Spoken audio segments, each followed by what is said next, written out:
नमस्कार जय भारत। हेलो, कैसे हैं? ये भी क्लियर? Hello hello hello. ए भी आ रहा है और बी भी आ रहा है। ए और बी दोनों आ रहे हैं। चलिए भाई,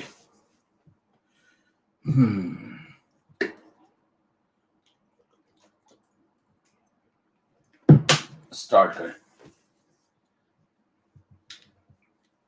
कहां तक पहुंच गए थे बताओ पिछली क्लास में?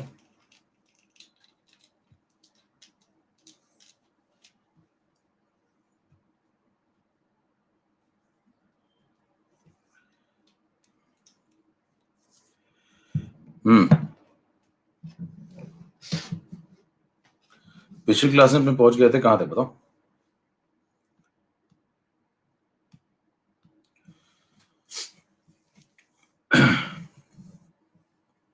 सर मस्त लग रहा है। अच्छा, चलो। तो डैनियल को मारना था ना आज भी, है ना? डैनियल क्या आखिरी दिन है डैनियल का, भैया खत्म होने वाला है। इक्विलिब्रियम आना बताना, हमने बात की थी कि इक्विलिब्रियम आ चुका था सेल में। अगर आपको बोलना चाहिए एग्जैक्टली, अगर आप ढंग से रिवाइज करने आए ना, तो आपको एग्जैक्टली बोलना चाहिए था कि इक्विलिब्रियम आ चुका था। सर्किट में इक्विलिब्रियम तक की बातें हो गई थी और हम लोगों ने इक्विलिब्रियम पे समझ लिया था कि डेल्टा जी जो है वो शून्य हो जाता है, और डेल्टा जी जब शून्य हो जाएगा तो ई सेल भी जीरो हो जाएगा ना। और जब वो जीरो हो जाएगा तो फिर ई नॉट सेल निकाला था हम लोगों ने, याद है? याद है कुछ, है ना? चलें अब आगे, यहां तक की बात हो गई थी। चलो, अब मैं कर रहा हूं चैट बंद, काम शुरू। और ये हुई चैट बंद, फटाफट अंगूठा दिखा दो भाई, जितने जुड़ चुके हो जल्दी से।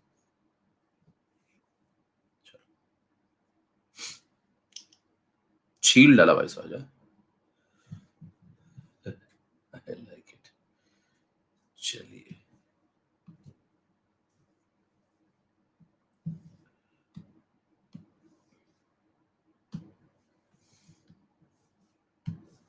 Slide number 1। देखिए, आज चर्चा हम लोग ये करेंगे कि इक्विलिब्रियम पिछली क्लास में आ चुका था और हम लोग एक टेबल बना चुके थे। डेल्टा जी नॉट वाला फॉर्मूला भी हो गया था, डेल्टा जी नॉट का एक टेबल आ गई थी, और टेबल में 3 केस थे ना। K1 से बड़ा हो तो क्या होगा, K1 से छोटा हो तो क्या होगा, और K1 हो तो क्या होगा। इक्विलिब्रियम कांस्टेंट पे 3 बातें थी। और मैंने एक सवाल पूछा था यहाँ पे, ये दूसरा था उस दिन का। मैंने आपसे एक सवाल पूछा था कि बताइए तीनों में से कौन सी इक्विलिब्रियम की कंडीशन है, K1 से बड़ा, K1 से छोटा, या फिर K1। तो वो तीनों ही इक्विलिब्रियम थे, है ना? तो इक्विलिब्रियम कांस्टेंट इन्वॉल्व हो रहा था। तो आपसे कोई पूछे भाई साहब ये बताइए कि ये जो रिएक्शन हम लिखते हैं, इक्वेशन लिखते हैं डेल्टा जी नॉट वाली, उसमें कौन सा वाला केस इक्विलिब्रियम वाला है? तो उसमें कहेंगे सारे इक्विलिब्रियम के 3 जो बताई थी ना। चलिए, अब कंक्लूड करते हैं। एट इक्विलिब्रियम, अगर आप ज्यादा नहीं पढ़ना चाहते, मान लो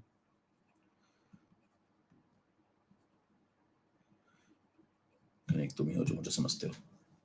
हाँ, अगर आप ज्यादा नहीं पढ़ना चाहते तो क्या करें, कंक्लूड कर लेते। चलो, कंक्लूड किया जाए इक्विलिब्रियम पे। मेन मेन पॉइंट क्या क्या दिमाग में रखने हैं आपको? नंबर एक, सिस्टम जो होगा डेल्टा जी, सेल सेल मतलब सिस्टम, वो शून्य होगा, नंबर 1। नंबर 2, अगर ये शून्य होगा तो ई सेल जीरो होगा, नंबर 2। अगर ये जीरो होगा तो फिर डेल्टा जी नॉट सेल की एक वैल्यू आ जाएगी, और डेल्टा जी नॉट सेल की एक वैल्यू आएगी, और वो कितनी आएगी वो आपको ध्यान रखनी होगी। ये मैंने बताया था शायद। और फिर एक ई नॉट सेल की वैल्यू आ जाएगी, और फिर एक ई नॉट सेल की वैल्यू को आप थोड़ा मॉडिफाई करके लिख सकते हैं। ये सब बातें हुई थी। तो डेल्टा जी नॉट सेल की वैल्यू आएगी निगेटिव में, है ना, माइनस में। और ई नॉट सेल की वैल्यू तो आएगी कैसी, पॉजिटिव में। भाई इन दोनों में साइन अपोजिट होगा ना, ऐसे ध्यान रखिए, ठीक है? और कैसे ध्यान रखें आगे का डेटा? कहेंगे ई नॉट सेल में आप लिखो 2.303 R T upon n F, ठीक है? अब बताओ, इसमें अगर एन एफ मल्टीप्लाई कर दूं और साइन पलट दूं तो बन जाएगा 2.303 आर टी। देखिए, दिमाग में फॉर्मूले रखने के भी तरीके होते हैं, ऐसा नहीं बस रट रहे हैं आकर के, ना। पॉइंट समझ में आया? भाई इसमें मैंने क्या किया, प्लस का माइनस कर दिया और एन एफ मल्टीप्लाई कर दिया। तो अब यहां पहुंच के देखिए, डेल्टा जी नॉट क्या होता है, minus n E not F, ठीक है? अब यहां पहुंच गए तो आगे क्या आएगा, आगे दोनों में सेम आएगा, लॉग केस यहां भी आएगा, लॉग केस यहां भी आएगा। लास्ट फॉर्मूला आपको इसका दिमाग में रखना है, आर टी और एफ की वैल्यू अगर डाल दें हम लोग तो ये बन जाएगा 0.0591 ऑन एन लॉग केस। इतना ध्यान रखना है दिमाग में। इतने लॉजिक क्लियर सब? फटाफट अंगूठा दिखा दीजिए, इतने पॉइंट सब क्लियर? तो ये कंक्लूड हो गया इतना मामला। अब मुद्दा ये लास्ट बचा हुआ है कि ये पॉइंट इतने क्लियर होने के बाद अगला मुद्दा ये कि ये सब बातें हो जाने के बाद सर्किट का क्या होगा, है ना? सर्किट का मतलब इक्विलिब्रियम आने के बाद क्या सीन है, मतलब अच्छा काम हो रहा है सर्किट के लिए या फिर सर्किट के लिए बुरी खबर है, ये चर्चा कर लेते हैं। यहां तक मेरे ख्याल सबको सारी बातें क्लियर है ना। अब देखिए, जब सर्किट में इक्विलिब्रियम आएगा तो इक्विलिब्रियम आने से पहले क्या था, सर्किट चल रहा था, स्पॉन्टेनियस था। चलने का मतलब समझते हैं भाई? देखिए, पैदल व्यक्ति क्या कहता है, सर्किट चल रहा था, और जो लॉजिकल आदमी होगा वो कहेगा भाई उसके अंदर जो कंसेप्ट चल रहा था या जो प्रोसेस चल रहा था वो स्पॉन्टेनियस है। यही फर्क होता है पढ़े लिखे में और मतलब और आप में। मैंने कुछ कहा थोड़ी, हो सकता है आप ज्यादा पढ़े लिखे हो, आप निगेटिव सोच लेते हो तुरंत यार, यही दिक्कत है। मैंने कहा पढ़े लिखे में और आप में, आप कह रहे हो मेरे को कुछ बोल दिया, नहीं, आप ज्यादा पढ़े लिखे हो सकते हैं। I like it. लेकिन आप समझ तो गए होंगे। तो आप निगेटिव बहुत सोचते हो यार, इसे कहना पॉजिटिव रखिए, दिमाग को पॉजिटिव रखिए। अब देखिए, हमारे यहाँ से कहता है कि सर्किट चला, एकदम डैनियल की स्टार्टिंग में आ जाओ, T is equal to zero से सोचना स्टार्ट करते हैं। अब डैनियल को आज मारना है तो उसकी जीवन पे पूरी चर्चा कर लेते हैं ना। डैनियल जब जिंदा हुआ करता था तो याद करिए उसका रिप्रेजेंटेशन ऐसा हुआ करता था। एक जमाने में डैनियल जिंदा था मेरे दोस्त, एक जमाने में डैनियल जिंदा था, हंसता खेलता था इस तरीके से। और इसका मतलब उसकी सर्किट चल पड़ा उसका, और जब चल पड़ा तो इसका मतलब उसके अंदर स्पॉन्टेनिटी थी, यस, है ना। अगर स्पॉन्टेनिटी थी उसके अंदर तो इसका मतलब ये हुआ जब डैनियल चला करता था तो उसका जो डेल्टा जी हुआ करता होगा वो निगेटिव हुआ करता होगा। हाँ भाई, पता है कोई सर्किट जब चलता है तो उसका डेल्टा जी कैसा होता है, स्पॉन्टेनिटी है तो डेल्टा जी निगेटिव होगा, किसका, सेल का। तो कभी तो निगेटिव हुआ होगा या शुरू से ही जीरो हो गया होगा, नहीं, कभी तो चला ही होगा भाई, तब चला होगा तो फिर ऐसा सीन होगा। अच्छा, अब जब चला चला चला तो बताइए डेल्टा जी सेल निगेटिव है, इसका मतलब ई सेल कैसा है, तो आप कहेंगे ई सेल पॉजिटिव होगा। देखिए डेल्टा जी क्या होता है, माइनस एनईएफ। पॉइंट ध्यान समझिएगा मैं जो बातें बता रहा हूँ, इसमें से कोई भी बात आपको ऑब्जेक्टिव में घुमा के डाल देगा वो। तो यहाँ पे देखिए सिस्टम की जगह आप सेल लिख रहे हैं तो ई सेल और डेल्टा जी सेल, है ना। तो बताइए दोनों का साइन अपोजिट चलता है, एक चीज पॉजिटिव तो दूसरी चीज नेगेटिव। अब डेल्टा जी अगर नेगेटिव है तो फिर ये ई सेल जो है वो पॉजिटिव है, ठीक है। फिर कहेगा अच्छा फिर क्या हुआ होगा, फिर क्या हुआ, कहेंगे ई सेल क्या होता है, तो मुझे ई सेल क्या होता है, तो आप कहेंगे ई सेल जो होता है वो होता है EMF of the cell. EMF of the cell क्या होता है, दोनों वेसल में टेंडेंसी का डिफरेंस। कौन सी दोनों वेसल में, कौन सी दोनों वेसल में, एक ये वाली एनोड वाली और एक कैथोड वाली, दोनों में टेंडेंसी का डिफरेंस। कौन सी टेंडेंसी का डिफरेंस, किसी भी एक टेंडेंसी का डिफरेंस। सवालों के जवाब लॉजिकल दीजिए। कौन सी टेंडेंसी का डिफरेंस, तो आप कहेंगे किसी भी एक टेंडेंसी का डिफरेंस। बड़े जो जो जो काम कर रही है उसमें उस पर उस चीज की बड़ी टेंडेंसी होगी। और सबसे बेसिक फॉर्मूला बताइए, इसके 3 वर्जन आए थे, याद है आपको, 3 वर्जन आए थे इसके निकालने के, इसके या फिर ई नॉट सेल के 3 वर्जन आए थे ना, 3 वर्जन आए थे। तो उसमें से एक वर्जन था कैथोड में से एनोड को माइनस करो लेकिन रिडक्शन रिडक्शन लो, रिडक्शन माइनस रिडक्शन। और एक था कि ऑक्सीडेशन माइनस ऑक्सीडेशन, याद है कुछ मामला। भाई ई नॉट सेल के 3 तरीके थे तो ई सेल के भी तो 3 तरीके होंगे ना। हेलो, हैं क्या दोनों, दोनों पोटेंशियल डिफरेंस ही तो हैं। बात समझ पा रहे हैं? तो क्या बोलेंगे बताओ। आप उससे कहेंगे कि भाई साहब अगर आप ई सेल भी निकाल लें ना तो ई सेल निकालने के भी आपके पास 3 रास्ते होते हैं, उनमें सबसे बेसिक रास्ता पकड़ लीजिए। बेसिक रास्ता ये कि रिडक्शन में से आप रिडक्शन की पॉसिबिलिटी को माइनस करें। और आप कहें कि रिडक्शन किसका देखूं फिर मैं, कह रहे कैथोड का, क्योंकि उसका बड़ा टेंडेंसी है। और उसमें से कौन सी टेंडेंसी माइनस करें, छोटी टेंडेंसी, कौन सी वाली, एनोड की। और ये जो डिफरेंस आएगा ये इलेक्ट्रोमोटिव फोर्स है, ये जो डिफरेंस आएगा ये इलेक्ट्रोमोटिव फोर्स है सर, बराबर। अब अगर ये सर्किट चल रहा था किसी t इज इक्वल टू 0 से इसने चलना स्टार्ट किया, है ना। t इज इक्वल टू 0 से मैंने एनालिसिस स्टार्ट करी, कोई समय आया और मैंने देखा कि t is equal to t1 तक सर्किट खूब चला, स्पॉन्टेनिटी मिली मुझे, इस टाइम के इंटरवल के अंदर मुझे स्पॉन्टेनिटी मिली। पूरी कहानी सुनिएगा ध्यान से, एकदम क्लियर दिख जाएगा आपको। स्पॉन्टेनिटी अगर दिखी तो सर्किट चला, यानी कि ये सब हुआ होगा, यानी कि ये सब हुआ होगा, है ना। और अगर ये सब हुआ होगा तो मतलब ये चीज पॉजिटिव हुई होगी, ई सेल पॉजिटिव हुआ होगा। अच्छा, ये अगर पॉजिटिव होगा तो बताइए ये कब पॉजिटिव होगा, जब ये डिफरेंस पॉजिटिव होगा। अब ये डिफरेंस इसका मतलब शुरू में पॉजिटिव रहा होगा तभी तो चला होगा सर्किट। ये डिफरेंस पॉजिटिव रहने का मतलब ये कह सकते हैं आप कि जो ई रिडक्शन कैथोड है वो ई रिडक्शन एनोड के साथ जो डिफरेंस क्रिएट कर रहा होगा वो डिफरेंस पॉजिटिव रहा होगा, ये मतलब। फिर इसका मतलब ये कह सकते हैं कि इसका मतलब ये है कि ई रिडक्शन कैथोड ज्यादा है, किससे, ई रिडक्शन एनोड से। तभी तो आपने कैथोड पे उसे लिया है जिसको आपने कैथोड पे लिया है। क्या बोलना समझ पा रहे हैं भाई, अगर ई रिडक्शन कैथोड अगर ज्यादा है तभी तो आपने कैथोड पे उसे लिया है जिसे लिया है। जंगल भाग जाऊं क्या, कि ना मेरे दिमाग में झंझनाहट हो रही है। हाँ भाई, किसे लिया है? कॉपर को लिया है, कॉपर को लिया है। तो जो कॉपर का रिडक्शन पोटेंशियल होगा और जिंक जिसे आपने एनोड पे लिया उसका जो रिडक्शन पोटेंशियल होगा, उन दोनों में किसका रिडक्शन पोटेंशियल ज्यादा होगा? तो आप कहेंगे कॉपर का ज्यादा होगा। इसीलिए तो उसको लिया है जहां पे लिया है। मुद्दा समझ पा रहे तो एक बार जरा अंगूठे से अपने दर्शाइए क्या मुद्दा समझ पा रहे हैं, तभी आगे चर्चा की जाए। नहीं तो फिर हो गया इक्विलिब्रियम पे मतलब खराब, बस इतना बता के निकल जाए इक्विलिब्रियम बहुत खराब चीज है, आई डोंट लाइक इट, बस हो गया, कोई सवाल नहीं, कोई कंसेप्ट नहीं, बस हो गया, ठीक है। चलिए, अब ये हुआ सर्किट चल पड़ा मेरे दोस्त। सर्किट चल पड़ा तो ये सर्किट क्यों चल पड़ा? ये सर्किट इसलिए चल पड़ा क्योंकि इसकी टेंडेंसी रिडक्शन की बेटर थी, इसलिए इसको कैथोड पे ले लिया, और इसकी टेंडेंसी रिडक्शन की कम थी जिंक की, तो इसको एनोड पे लिया। तो मैंने कहा जिसकी टेंडेंसी जिस काम की ज्यादा थी, जिसकी टेंडेंसी जिस काम की ज्यादा थी, मैंने उससे वो काम करवाया है, तभी तो सर्किट चला है, तभी तो स्पॉन्टेनिटी है। जो जो काम बेहतर कर सकता है उससे आप वो काम करवाइए, तभी स्पॉन्टेनिटी आएगी, इसलिए सर्किट चला। चलते चलते चलते चलते जीरो से लेकर टाइम इंटरवल T1 तक खूब चला मान लो। फिर चलते चलते चलते एक टाइम, कोई ना कोई टाइम जरूर आएगा T2, कोई टाइम ऐसा आएगा कुछ समय बाद T2 जब सर्किट मारा जाएगा। अब सवाल है सर्किट मारा कब जाएगा और क्यों मारा जाएगा, उस पर चर्चा करते हैं। देखिए डैनियल एक जमाने में खूब चला, है ना, आपने काफी लेक्चर पढ़ा इसको। अब आज हम लोग इसके जो है मृत्यु पे चर्चा करेंगे, कैसे मरेगा डैनियल। तो आपने देखिए कंटेनर लिया है, ये वाला, इसमें जिंक है, इसमें कॉपर था, यहां से डैनियल की जिंदगी शुरू हुई थी और सब कुछ यहीं से शुरू हुआ था, याद करिए। यहाँ जिंक था, यहाँ कॉपर था, फिर दोनों कनेक्ट कर दो,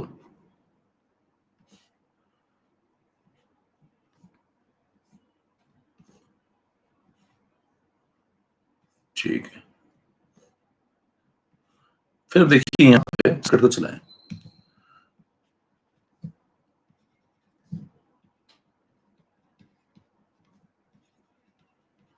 ठीक है। अच्छा, समय के साथ जैसे जैसे समय बदलता जाएगा, अच्छा स्टार्टिंग में क्या था, इसकी टेंडेंसी और इसकी टेंडेंसी में जब कंपैरिजन किया तो कॉपर वाली की टेंडेंसी रिडक्शन की ज्यादा निकली, है ना, देखो ज्यादा निकली, यानी कि स्टार्टिंग से देखिए अभी तक जब तक सर्किट चल रहा था तो इसकी रिडक्शन वाली टेंडेंसी अच्छी थी, इसीलिए इसको देखो कैथोड पे लिया हुआ है और इसको एनोड पे लिया हुआ है। समझ में आ रही बात? सर्किट चलता गया चलता गया चलता गया, कुछ समय बाद क्या होगा आप पाएंगे, कुछ समय बाद जब समय गुजरता जाएगा, तो एक बात बताइए मुझे, क्या आपने दो कंसेप्ट पढ़े हैं? दो कंसेप्ट में पहला कंसेप्ट, कोई व्यक्ति आपसे कहे कि ये टेंडेंसी मेरे को कब बढ़ेगी और कब घटेगी, कोई पूछे व्यक्ति कि ये मान लो ये टेंडेंसी है, मेटल का इलेक्ट्रोड है और आपके पास ये टेंडेंसी है, बताइए ये टेंडेंसी कब बढ़ेगी और कब घटेगी, तो आप कहेंगे ये टेंडेंसी बढ़ेगी कब, ये बताना है आपको, है ना, और ये टेंडेंसी घटेगी कब, ये बताना, दो बातें बतानी है आपको, बढ़ेगी कब और घटेगी कब। चलिए देखते हैं, बढ़ेगी कब घटेगी कब।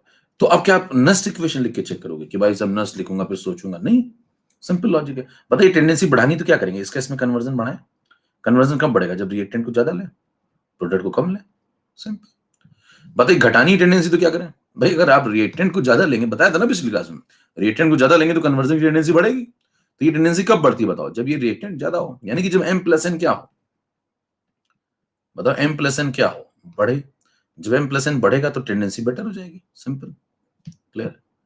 अच्छा, अच्छा M+N यही घट जाए तो उल्टा हो जाता हो, तो आप समझिएगा, जब बढ़ाने में बढ़ रही है तो उल्टा हो जाएगा तो घट जाएगी, तो M+N अगर कम होता जाएगा तो ये चीज छोटी होती जाएगी, ये रिएक्टेंट कम होता जाएगा, और रिएक्टेंट कम होता जाएगा तो टेंडेंसी भी कम होती जाएगी, क्लियर, एकदम सिंपल बात है, ये पॉइंट सबको क्लियर।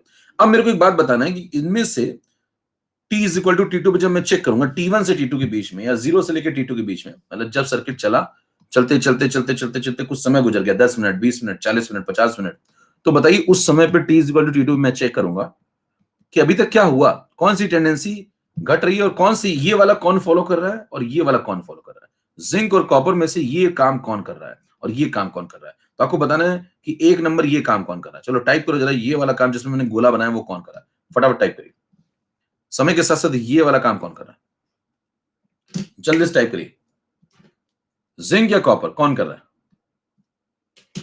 समय के साथ ये वाला काम कौन कर रहा है, समय के साथ किसकी टेंडेंसी बढ़ रही है, पूछने का सवाल का मतलब समझ में आया।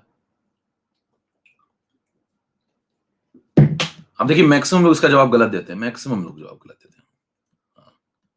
देखिए हो गया आपका फिर से। ये आज का पहला था।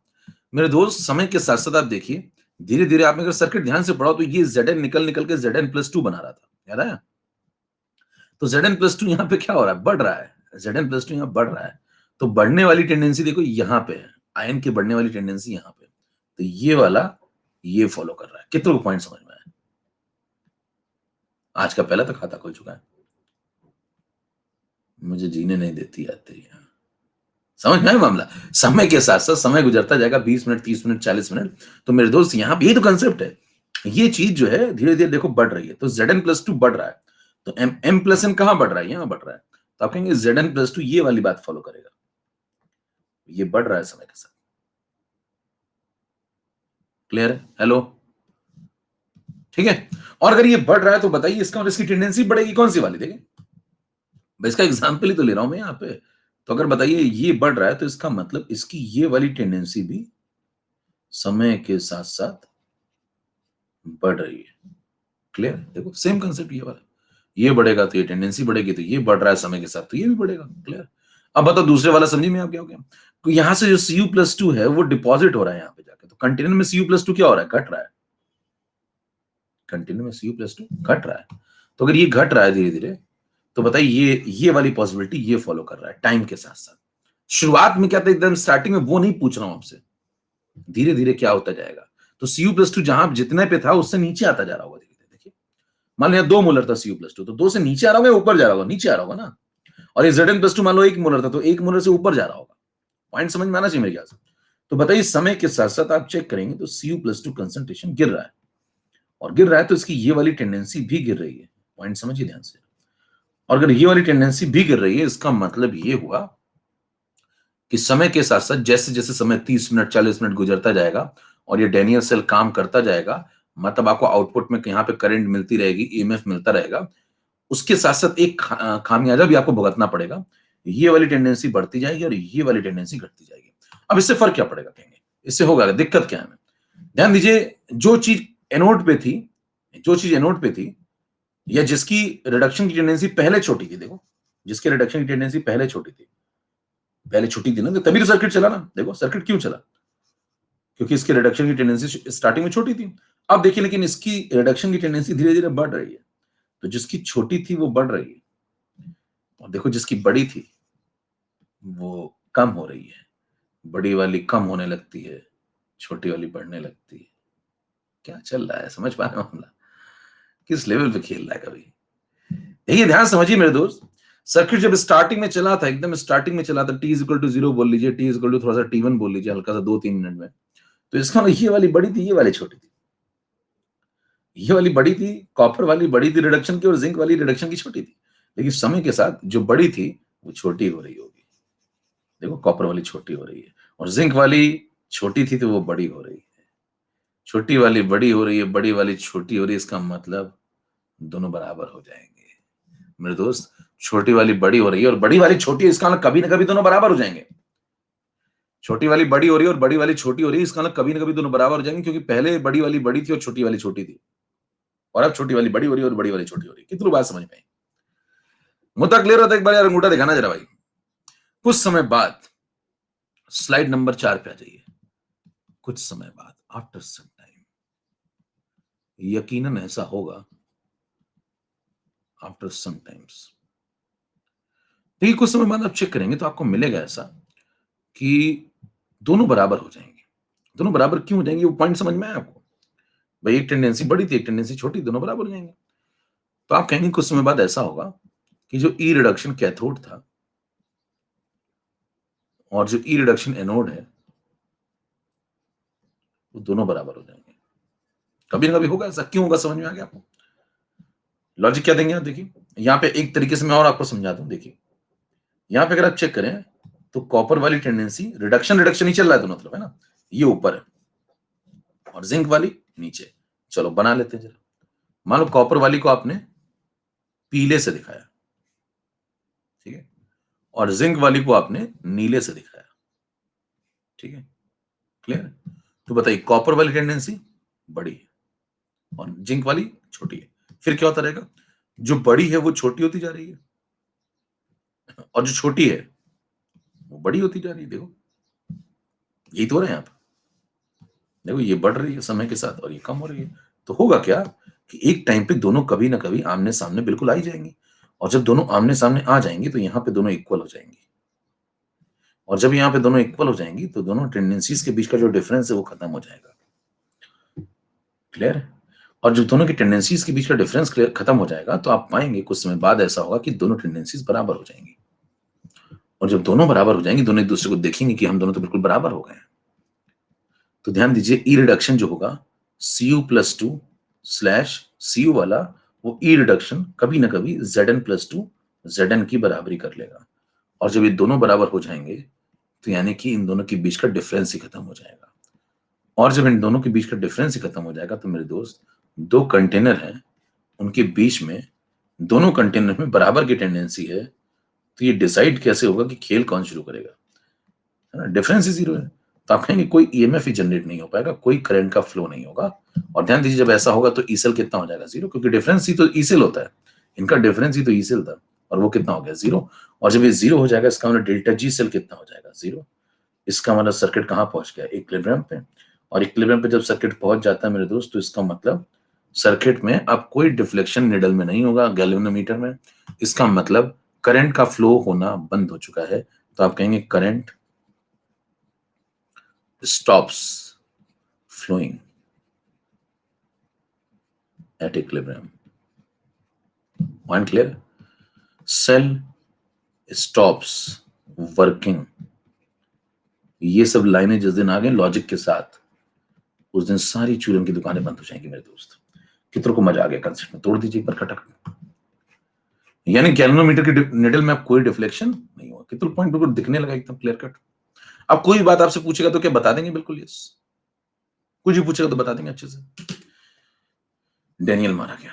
डेनियल बहुत अच्छा आदमी था, दुख का विषय है लेकिन यही सच है। डेनियल मारा गया।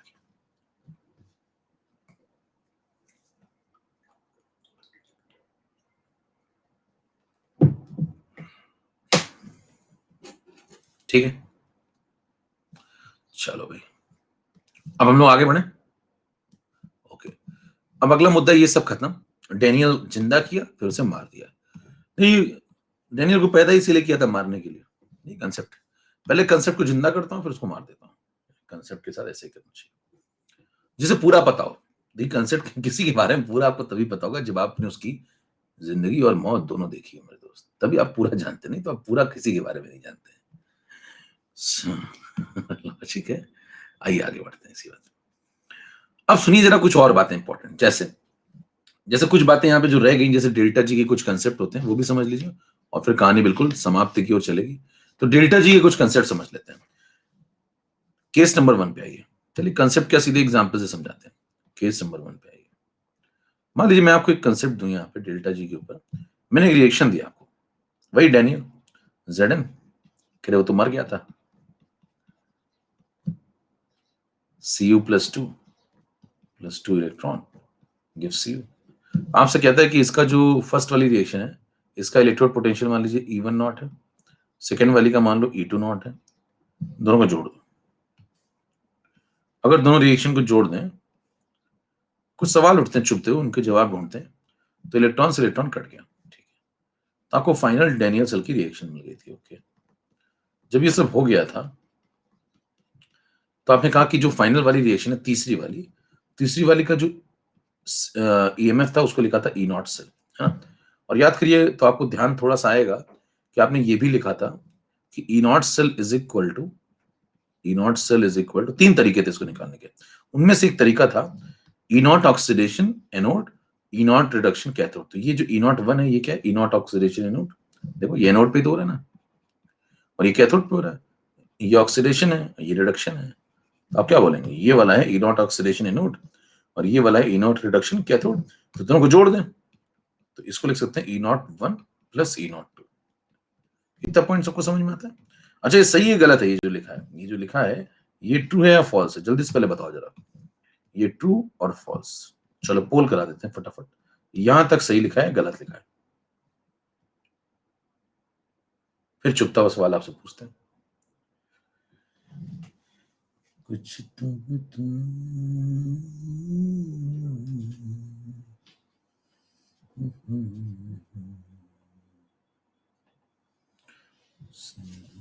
बीस परसेंट क्या है, फॉल्स है। अरे भाई साहब डाल।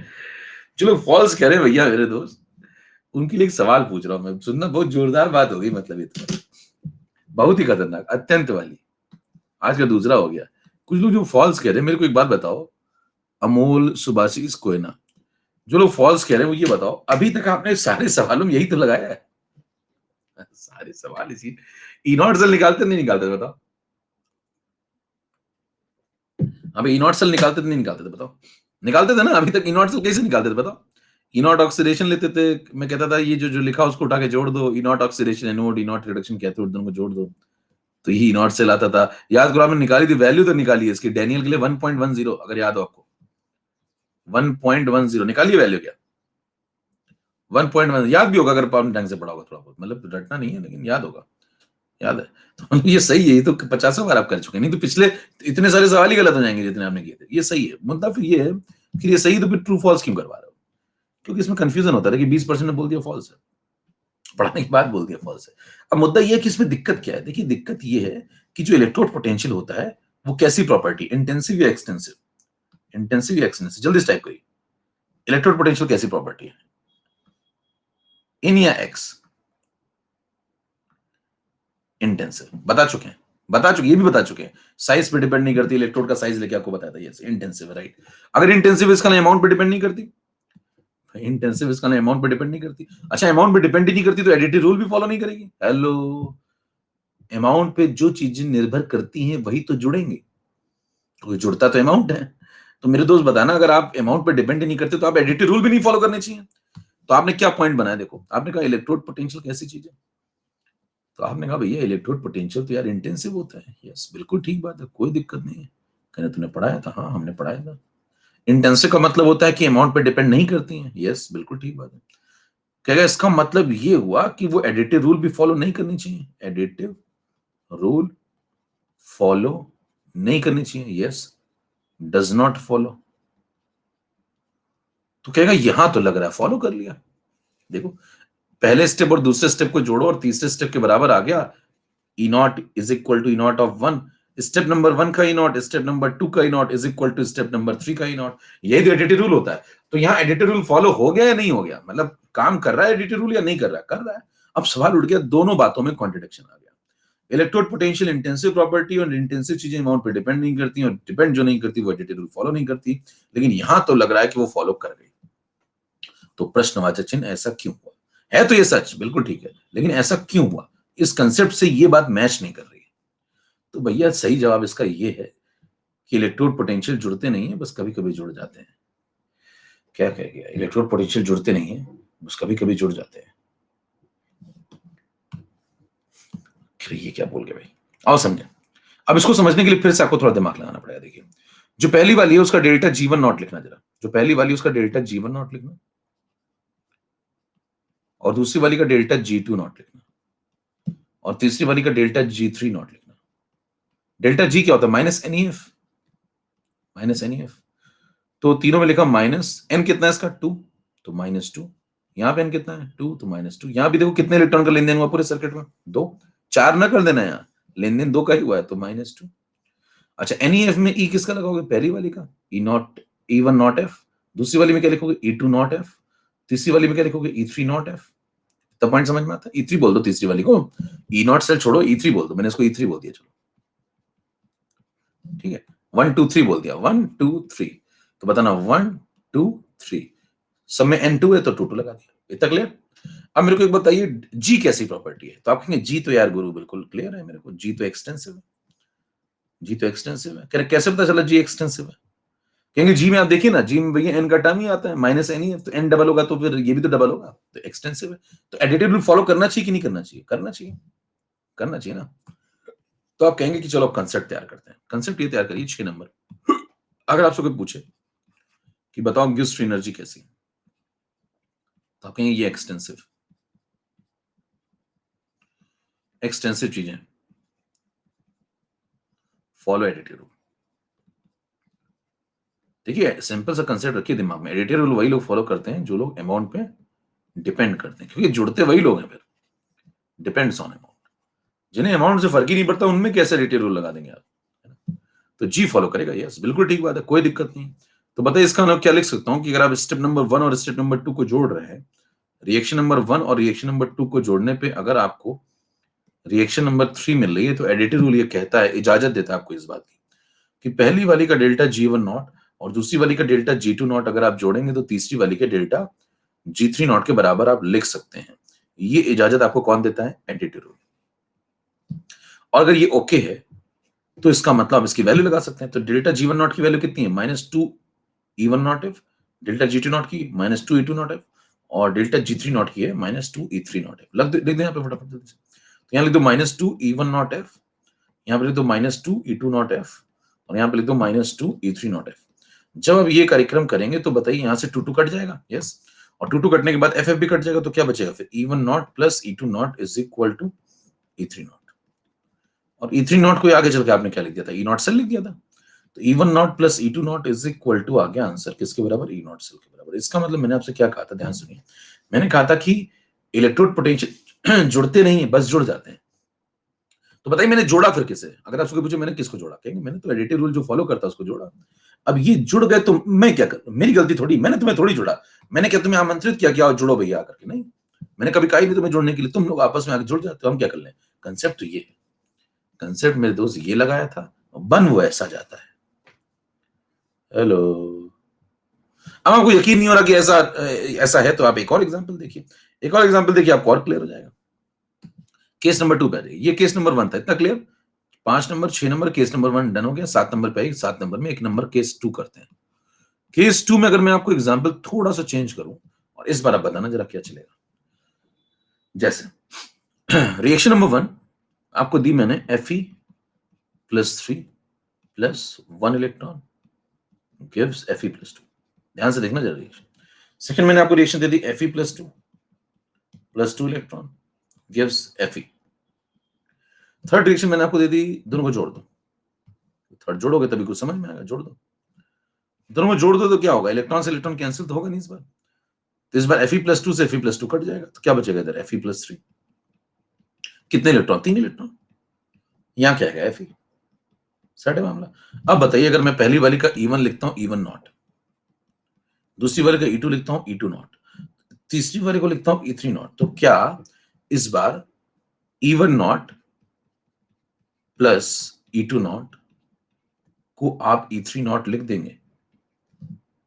प्रश्नवाचक चिन्ह। ट्रू और फॉल्स। तो मुद्दा फिर से वही आ गया, देखिए ट्रू और फॉल्स। इस बार पोलिंग करते हैं।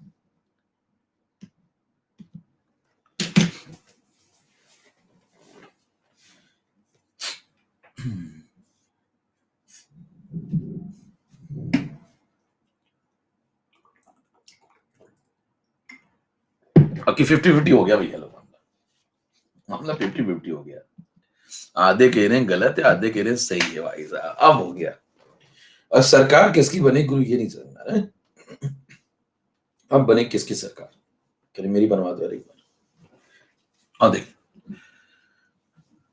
51% कह रहे गलत है, 49% बिल्कुल, मतलब 50-50 के आसपास ही आ गया मामला। अमोल कोयना सागर, क्या बात है, सागर डूब जाऊं क्या? अब देखिए, अब मुद्दा ये है कि मेरे दोस्त ये जो लिखा हुआ है ये जो है गलत है, ये गलत है। अब ये होता क्यों गलत है? पहले अगर आपसे कोई पूछे कि ये कैसा है, कैसा है, तो आप कहेंगे गलत है, ये तो गलत है भैया, ऐसे काटो, बेदर तरीके से काटो। मतलब अब मुद्दा उठता है क्यों गलत है, तो कहेंगे भाई साहब आपने सीधे उठा जोड़ दिया। पहली बात तो आप सीधे जोड़ ही नहीं सकते। देखिए दो रिएक्शंस, दो स्टेप को जोड़ने पर अगर तीसरी मिल रही है तो आप सोचते हैं इलेक्ट्रोड पोटेंशियल जोड़ दिया जाए और तीसरी के बराबर कर दिया जाए, तो कंसेप्ट ही गलत है, ये कंसेप्ट ही गलत है। अच्छा कहने पिछली बार तो सही हो गया था, चलिए पिछली बार तो ठीक बैठ गया था, हाँ पिछली बार ठीक बैठ गया था, वो इत्तेफाक था। क्या बोलेंगे? वो इत्तेफाक था। कहने कैसे, हम कैसे माने वो इत्तेफाक था? कहने चेक करो फिर। पता ना पहली वाली का डेल्टा G1 नॉट, दूसरी वाली का डेल्टा G2 नॉट और तीसरी वाली का डेल्टा G3 नॉट, जरा लिखना भी। पहली वाले में कितने इलेक्ट्रॉन का लेन देन हुआ, 1 का, दूसरी में 2 का, तीसरी में 3 का।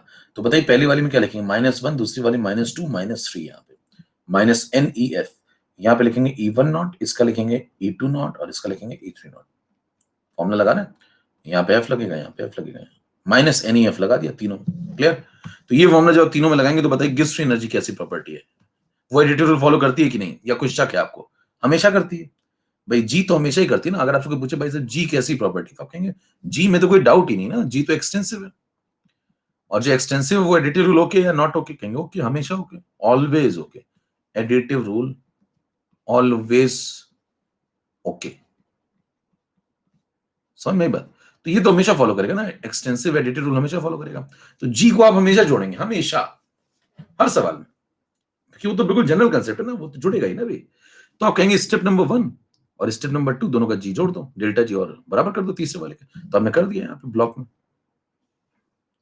देखिए जब आप ऐसा करेंगे तो आप लिखेंगे कि रिएक्शन नंबर 1 और रिएक्शन नंबर 2 को अगर जोड़ने पे रिएक्शन नंबर 3 आ रही है, तो आप ऐसा लिख सकते हैं, आपको पूरा हक है, कि डेल्टा G1 नॉट पहली वाली का और डेल्टा G2 नॉट दूसरी वाली का जोड़ करके आप डेल्टा G3 नॉट के बराबर लिख सकते हैं। जब ये वैल्यू लिखेंगे तो आप लिखेंगे -1 E1 not F -2 E2 not F is equal to -3 E3 not F। जब आप ऐसा लिखेंगे तो F से F कैंसिल हो जाएगा, माइनस माइनस साइन कट जाएंगे, तो यहाँ बचेगा 1 E1 not plus 2 E2 not is equal to 3 E3 not. यहां से अगर आप आंसर निकालेंगे तो आंसर आएगा, यहां से आंसर निकालेंगे तो सही जवाब जो आएगा, जो सच्चाई है, वो सच्चाई इस बार ये सही है कि अगर आप E3 नॉट की वैल्यू लिखना चाहते हैं तो E3 नॉट की वैल्यू है 1 E1 not plus 2 E2 not divided by 3। 1 E1 not plus 2 E2 not divided by 3, ये सही वैल्यू है, ये करेक्ट है, ये इनकरेक्ट है। कितने पॉइंट समझ में आया? अब कंक्लूड कैसे करेंगे? कहेंगे भाई साहब मैं हर बार किसे जोड़ता हूं, मैं हर बार डेल्टा जी को जोड़ता हूं। देखिए हर बार मैं डेल्टा जी को, यहां भी डेल्टा जी को जोड़ा था मैंने, यहां भी डेल्टा जी को जोड़ा था। इलेक्ट्रोड पोटेंशियल जोड़े थोड़ी जाते हैं। देखिए जोड़े तो क्या जाते हैं, मैंने क्या बोला था शुरू में, मैंने बोला था कि जोड़े नहीं जाते इलेक्ट्रोड पोटेंशियल। देखिए इलेक्ट्रोड पोटेंशियल जोड़े थोड़ी जाते हैं। मैं तो ये देखो डेल्टा जी जोड़ रहा हूं, यहां भी क्या जोड़ रहा हूं, डेल्टा जी जोड़ रहा हूं। तो इलेक्ट्रोड पोटेंशियल कभी नहीं जोड़े जाते, बस वो कभी कभी जुड़ जाते हैं, वो कभी कभी जुड़ जाते हैं। इलेक्ट्रोड पोटेंशियल कभी नहीं जोड़े जाते, जोड़े तो डेल्टा जी जाते हैं, इलेक्ट्रोड पोटेंशियल कभी कभी जुड़ जाते हैं। देखो यहां जुड़ गए, यहां नहीं जुड़े, यहां नहीं जुड़े, देखो यहाँ पे नहीं जुड़े, यहाँ पे देखो नहीं जुड़े, तो मैंने क्या बोला, यहाँ नहीं जुड़े, पीछे जुड़ गए। तो कभी कभी जुड़ जाते हैं, लेकिन हमेशा कौन सी चीज जुड़ रही है, हमेशा डेल्टा जी जुड़ रहा है। तो मैं जोड़ता हमेशा किसको, डेल्टा जी को। कभी कभी इलेक्ट्रोड पोटेंशियल जुड़ते हुए नजर आएंगे। अब सवाल है कब ऐसा होगा, कब ऐसा होगा, कब ऐसा नहीं होगा। ध्यान दीजिए सिंपल सी बात है, अगर आपको इसमें दिमाग पे जोर पड़ रहा है, कह रहे हैं यार इसमें बहुत खर्च हो जाएगा मेरा, इसमें तो मेरा बिल्कुल भाई साहब जिंदगी भर की पूंजी चली जाएगी मेरी दिमाग की। तो देखिए समझिए, अगर आप ज्यादा नहीं पढ़ना चाहते तो वहां पे कंक्लूजन लिख लीजिए, जे लिख लीजिए। क्या आप हमेशा हर सवाल में लगाया करिए N1 E1 नॉट, अगर आप दो स्टेप को जोड़ रहे हो, plus N2 E2 not is equal to N3 E3 not, ये लगाया करें, कोई भी सवाल आ जाए। N1 N2 N3 आप समझिए, number of mole of electron transfer, है ना, बस ये लगाएं। करें ये आया कहां से, डेल्टा जी से, ये आया कहां से, डेल्टा जी से। FF काट दिया मैंने, माइनस माइनस काट दिया, तो ये लगाया हमेशा हर सवाल में। अब अगर N1 N2 N3 सेम हुए, मान लो N1 भी 2 हो गया, N2 भी 2 हो गया और N3 भी 2 हो गया, तो कट जाएगा, तो लगेगा कि इलेक्ट्रिक पोटेंशियल जुड़ गया। अगर N1 भी मान लो 3 हो गया, N2 भी मान लो 3 हो गया, N3 भी मान लो 3 हो गया, तो कट जाएगा, लगेगा सेम हो गया। लेकिन अगर ऐसा नहीं होगा तो फिर जो हुआ है वो हो जाएगा। ये कितना पॉइंट समझ में आ गया? अब बताइए अगर आपके सामने दो सवाल आए ये वाले और आप फटाफट निपटाना चाहते हैं, जहां दिमाग नहीं लगाना चाहते, तो बताइए जुगाड़ आप दोनों में लगा सकते हैं कि नहीं लगा सकते? या ब्लॉक के अंदर जे लगाते हैं। जब देखो इसमें मान लो ये सवाल आया, अब मेरे को ज्यादा दिमाग नहीं लगाने का, तो मैं क्या करूंगा, जे लगाऊंगा, सीधे खत्म करूंगा। बताना इसका N1 देखूंगा कितना है, 2, तो लिखूंगा 2 E1 नॉट। इसका N2 देखूंगा कितना, 2, तो plus 2 E2 not is equal to इसका N3 देखूंगा, इसका भी 2, देखो 2 इलेक्ट्रॉन का लेन देन हुआ यहाँ पे, तो लिखूंगा 2 E3 नॉट, खत्म हो गया। अब ये तीनों कट गए, 2 2, तो आंसर आ गया E1 plus E2 is equal to E3, खत्म।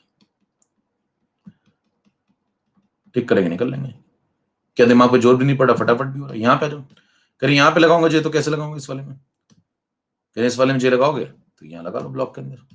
सेकंड वाला क्वेश्चन जो था, अब वहां जगह नहीं पीछे, तो यहां से तीर बना लो ऐसे, और ये तीर इधर रिसीव कर लेना। कई बार तीर चलता तो है लेकिन गलत जगह पहुंच जाता है, तीर को सही जगह पहुंचाना बहुत जरूरी है मेरे दोस्त। पहले वाले का n1 कितना है 1, दूसरे वाले का n2 कितना है 2, तीसरे वाले का n3 कितना है 3। लगाइए n1 even not 1 even not, n2 e2 not 2 e2 not, n3 3 not 3 3 not। खत्म हो गया, चेक कर लो, ये आंसर है। हाँ भाई, क्या दोनों में सही बैठ रहा है एकदम? सब में सही बैठेगा। कंक्लूजन तोड़िए फटाफट।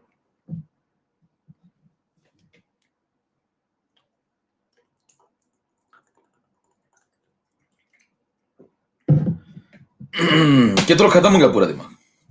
कहने मेरा हो गया आज का, मैं चलूं?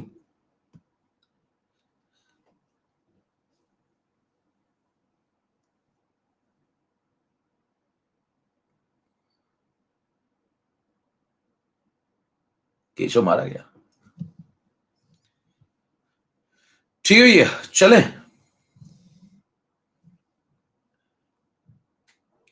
चलो भैया आगे बढ़े। इतना क्लियर? यानी एक एक कंसेप्ट आपको समझ में आ गया। अब हम लोग इस पे बेस सवाल लगा लेते हैं जल्दी से, जिससे मामला एकदम सॉलिड हो जाए। मतलब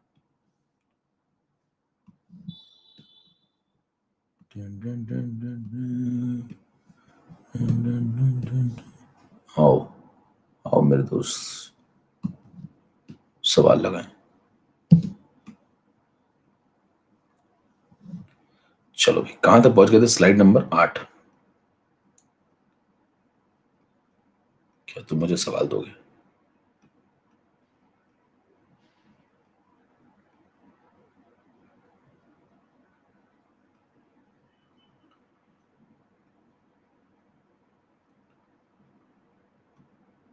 हाँ, ये लगाओ।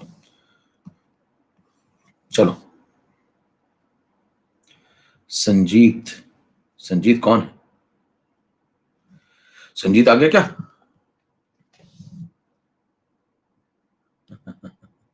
संजीत ही ये सब है। लगाओ सवाल, लगाओ ये।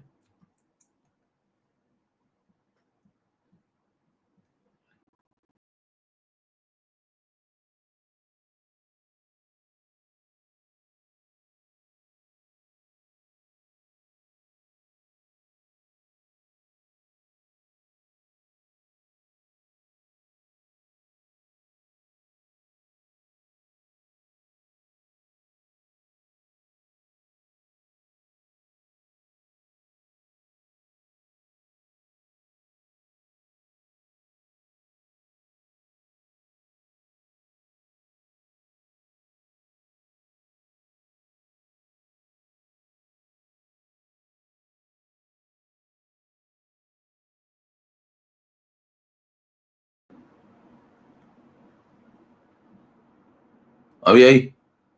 Hello hello. चलो स्टार्ट। लगाओ भैया फटाफट, चैट बंद हो रही, काम शुरू करो।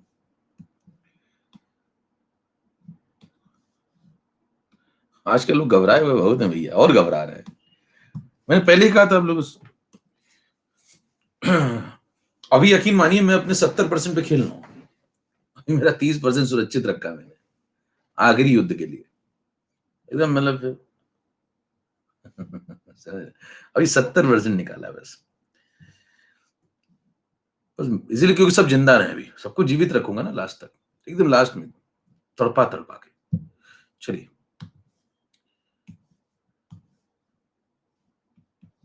अलग स्टाइल है थोड़ा सा। अब देखिए यहां पे सवाल पढ़िए। पोल शुरू करूं क्या, या मैं लगा रहा हूं तो पोल शुरू करूं? नहीं तो फिर सीधे बता दूं मैं। अगर आप लगा रहे हो तो जल्दी से अंगूठा दिखाइए अगर आंसर आप निकाला हो कुछ। चलो पोल एक बार करा देता हूं मैं। चलो चलो, वैसे गलत ही आएगा बहुत लोगों का, तो बहुत लोगों का गलत आएगा। मतलब 20% 25% के आसपास सही होगा, देख लेना अभी। उसमें से 10% अंधी होंगे।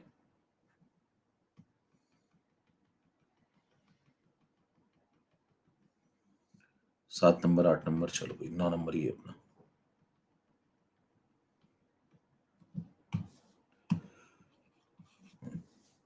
22% देखो हो गया, सही कहा था हमने। आइए समझे।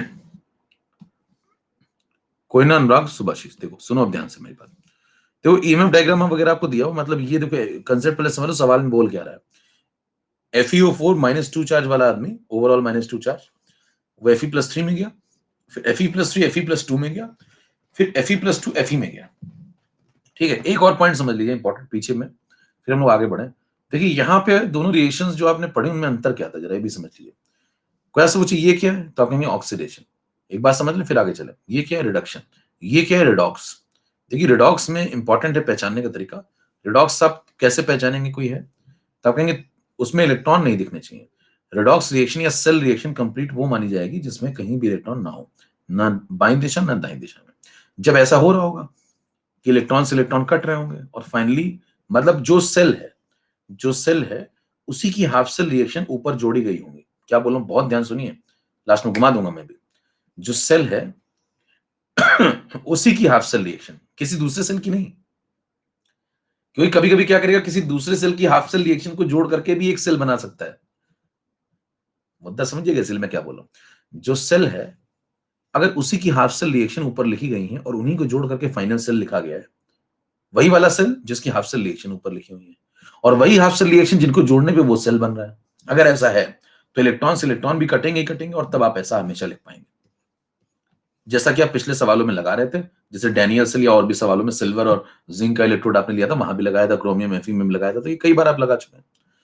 ठीक है, लेकिन अगर देखिए ये ध्यान से देखिए, ये क्या है, रिडक्शन। अगर आप ध्यान से देखें तो ये कैसी रिएक्शन है, रिडक्शन। ये कैसी रिएक्शन है, ये भी रिडक्शन। देखो इलेक्ट्रॉन ले रही है, ये भी कैसी, ये भी रिडक्शन है। इनमें से कोई सेल रिएक्शन नहीं, देखो ये रिडक्शन, ये भी रिडक्शन, ये भी रिडक्शन, तीनों रिडक्शन है। तो इलेक्ट्रॉन तीनों में दिख रहे हैं। जब तीनों में इलेक्ट्रॉन दिखे तो आप बिल्कुल ये कंसेप्ट गलती से मत लगा देना, गलती से मत लिख देना E1 + E2 = E3। समझ में आ रही बात? बट इसमें भी इलेक्ट्रॉन दिख रहा है, इसमें भी दिख रहा है, कोई सेल रिएक्शन नहीं। ये हाफ सेल, ये हाफ सेल है। ये क्या है, ये भी हाफ सेल है। और ये जोड़ने पे क्या मिला, ये भी हाफ सेल है। कह रहे हैं हाफ सेल को जोड़ने पे फुल सेल मिलना चाहिए, जरूरी नहीं है। दो डिफरेंट जगहों के हाफ सेल, रिडक्शन रिडक्शन भी उठा लिया आपने। पहला वाला भी हाफ सेल रिडक्शन का उठा लिया, दूसरा भी रिडक्शन का उठा लिया, तो उससे तीसरा भी आपको रिडक्शन का ही मिला है। तो ये तीनों हाफ सेल है, देख लो। तो ये कत्तई मत लगा देना। तो जब सब हाफ सेल चल रहे हो तो भैया कत्तई ये मत लगाना, कभी नहीं सही होगा। ठीक है, और ये वाला कब सही होगा, ये वाला तब सही होगा जब मैंने क्या बोला, सेम सेल की हाफ सेल रिएक्शंस को जोड़ करके सेल की इक्वेशन लिखी गई हो, या जो हाफ सेल यूज हो रहे हो वाकई उन्हीं को जोड़ करके वो वाली सेल रिएक्शन लिखी गई जो उनसे मिलकर बन रही हो, तो कंप्लीट आप ये लगा सकते हैं। अब इसमें एक एक्सेप्शन होता है जिसको बोलते हैं डिसप्रपोर्शनेशन, जिसमें आपको थोड़ा सा जो मैंने बात बोली उसकी बारीकी नजर आएगी, वो बाद में चर्चा करेंगे। इतना पॉइंट समझ में आ गया आपको, इतना क्लियर है? मतलब ये मोटी मोटी बात अगर करें, एक दो केस को छोड़ दें, डिसप्रपोर्शनेशन वाले को छोड़ दें, तो जनरल बात अगर करें मोटी मोटी 99% केसेस में, तो आप कहेंगे इलेक्ट्रॉन से इलेक्ट्रॉन जब कट रहा है तो 99% केसेस में इलेक्ट्रॉन इलेक्ट्रॉन जब कट जाए तो आराम से आप जो है ये लिख दें जोड़ करके। अच्छा कह रहे ये कब लगा सकते हैं, ये हमेशा लगा सकते हैं, ये हमेशा लगा सकते हैं, हमेशा। को पूछिए ये कब लगाते हैं, ये हमेशा, चाहे कोई सवाल आ जाए, धरती का कोई भी सवाल आ जाए मेरे दोस्त, ये तो बिल्कुल ही सही होगा। मतलब धरती का कोई भी सवाल आ जाए तो ये जुगाड़ कभी गलत नहीं होगा, कभी नहीं गलत होगा। बस आपको N1 देखना आना चाहिए, N2 सही से देखना आना चाहिए, और N3 सही से देखना आना चाहिए। अगर आपने ये तीनों सही से देख लिए तो 100% क्वेश्चन सही होंगे, 100%। तो मैं क्या लिख रहा हूं यहाँ पे, 100% क्वेश्चन में वैलिड है, 100% वैलिड सब में। बस आपको देखना क्या आना चाहिए, N1 N2 N3 सही से। वो आपने काफी हद तक सीख लिया, बस एक केस आपका बाकी डिस्प्रोपोर्शनेशन, वो बाद में चर्चा करेंगे। क्लियर है? तो चले आगे, इधर आ जाओ।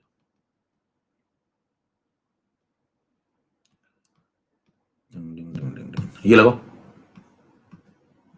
देखो इसमें क्या कह रहा है, FeO4 -2 चार्ज Fe+3 में गया, फिर ये +2 में गया, फिर ये Fe में गया, सबके पोटेंशियल ऊपर लिखे हैं। इसका देखो पॉजिटिव, इसका नेगेटिव। ठीक है, फिर आपसे कह रहा है कि अब ये बताओ मेरे को कि इसका क्या होगा, मतलब यहां से सीधे यहां जाए तो क्या होगा, डायरेक्ट।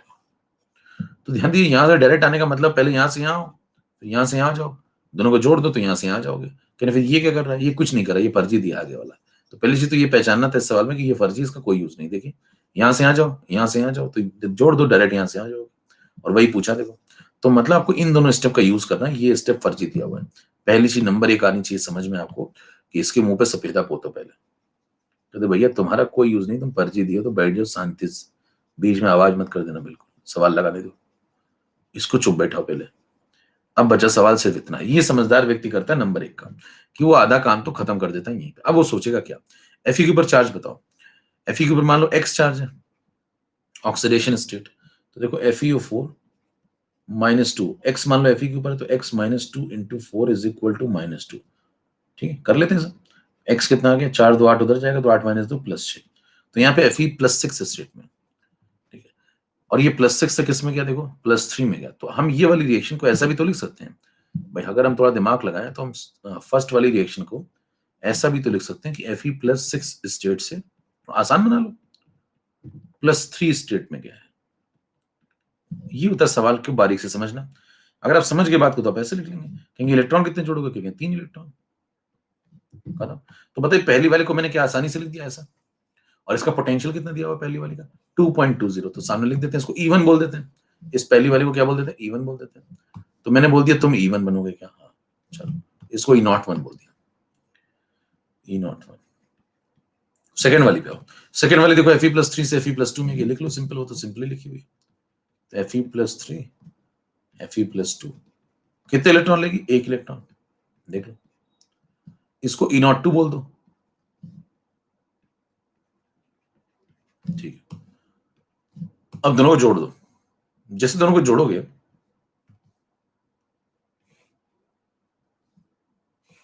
ये जोड़ा, ठीक है। अब बताइए क्या ये इलेक्ट्रॉन से इलेक्ट्रॉन कैंसिल होंगे, नहीं, ये देखो जुड़ रहे ना, तो कहां कैंसिल हो रहा है, तो क्या कैंसिल होगा फिर, कैंसिल ये होगा Fe+3 से Fe+3, ये कट जाएगा, तो ये Fe+3 से Fe+3 कट गया, बचा क्या Fe+6 प्लस 4 इलेक्ट्रॉन, देखो जुड़ जाएंगे दोनों, 4 इलेक्ट्रॉन गिव्स Fe+2, ये सब बच जाएगा, ये कैंसिल हो गया। तो लिख दें यहाँ पे Fe+6 plus 4 electron gives Fe+2। और ध्यान दीजिए ये जो पूछा है आपसे वो यही तो पूछा है, अगर आप इसको घुमा के लिखें, देखिए समझदार आदमी क्या करेगा, इसको घुमा के लिख देगा, ये यही तो लिखा है, देखो Fe+6 स्लैश Fe+2, यही तो पूछा आपसे, चेक करो, देखो इसको Fe+6 लिख दो, तो ये पूछा आपसे, यानी कि आपसे ये पूछा है, तो यही तो पूछा हुआ है, तो इसका निकालना है आपको, यानी कि इसका हो गया E3 इसको लिख देते E3।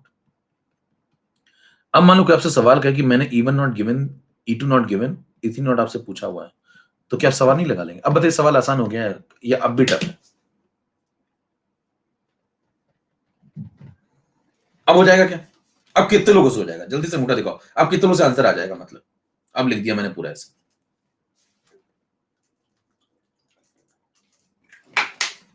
तो यहां बैठ करके आपको यही सीखना है कि इस कठिन सवाल को आसान कैसे बनाया जाता है। अगर आप ये चीज यहां नहीं सीखेंगे तो वहां नहीं कर पाएंगे, यकीन मानिए 100% गलती होने वाला है। इसीलिए प्रैक्टिस जरूरी है। प्रैक्टिस ये सिखाती है कि भैया आपने सवाल की तमाम तरीके की प्रैक्टिस की है, जिससे आपको ये सब बातें पहले से आती हैं, वहां आएगा तो मैं निपटा दूंगा फटाफट, मेरी प्रैक्टिस अच्छी है। इसीलिए न्यूमेरिकल्स नए नए टाइप के लगाने चाहिए। आइए समझें। अब देखिए E3 आपको बताना है, और लिखते हैं। अब बताओ डायरेक्ट लिखते हैं, जुगाड़ लगाएं, डायरेक्ट खत्म करो एक लाइन में, बताओ क्या लिखें, सीधे यार डायरेक्ट लिखेंगे, कोई वो नहीं, डेल्टा जी सब साइड करो, कहते भैया सीधे कहेंगे N1 E1 हर सवाल में वैलिड है, N1 E1 plus N2 E2 is equal to N3 E3 धरती सारे सवालों में वैलिड है, लगाओ और खत्म करो। कह रहे क्यों वैलिड है धरती सारे सवालों में, कहेंगे भैया डेल्टा जी जोड़ रहे हैं ना, डेल्टा जी सब में जोड़ सकते हैं, क्या डेल्टा जी आप शकल देख के जोड़ोगे दो रिएक्शन के, नहीं, वो तो एडिटिव रूल फॉलो करेगा ना 100% केसेस में, पूरे केसेस में, तो ये डेल्टा जी तो जोड़ रहे हैं, जोड़ सकते हैं, हमेशा जोड़ सकते हैं, यस, जोड़ दो भैया, खत्म करो। बताओ N1 की वैल्यू कितनी, बस ये ध्यान से देख लेना 3, N2 की वैल्यू कितनी है 1, तो N1 लगाओगे यहाँ 3 E1 N2 कितना लगाओगे 1 E2 N3 कितना लगाओगे, N3 लगेगा 4 इज इक्वल टू 4 E3, ये बस ध्यान से लगाना है आपको N1 N2। मैंने कहा ना अगर आप N1 N2 N3 देखना सीख गए तो फिर तो आपको कहानी क्लियर है, फिर आसान है, फिर कोई भी सवाल लग जाएगा। अब निपटाओ, खत्म करो इसको। बताइए E3 की वैल्यू आपको पूछी गई है, यस, तो क्या लिखोगे 3 E1 plus 1 E2 divided by 4।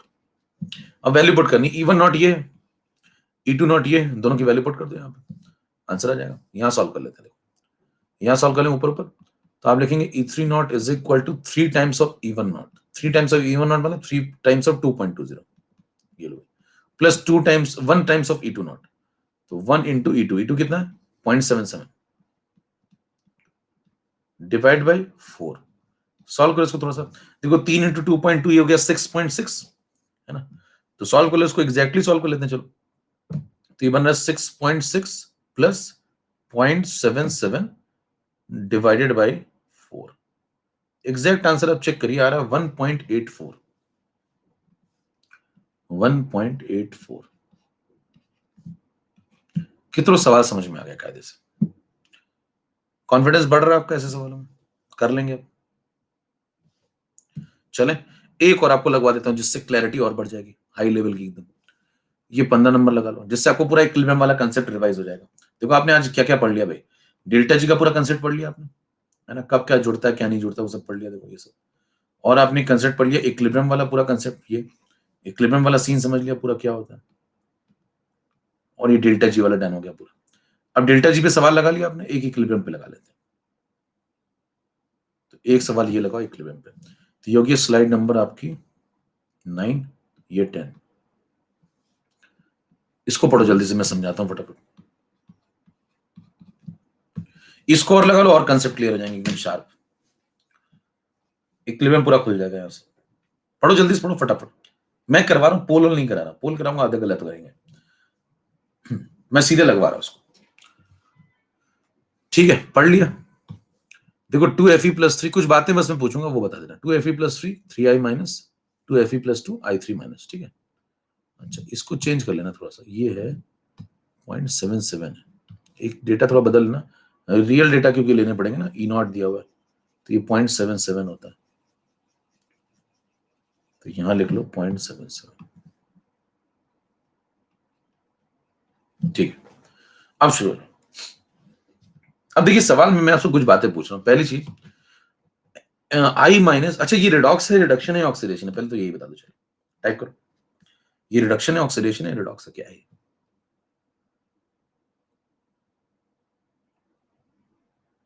Redox, पहली चीज तो रिडॉक्स है, समझिए बात को। अच्छा ये क्या था, ये क्या था, चलो इसमें बताना, चलो छोड़ो इसमें आ जाओ पहले। ये क्या है, पहली कैसी, पहली कैसी,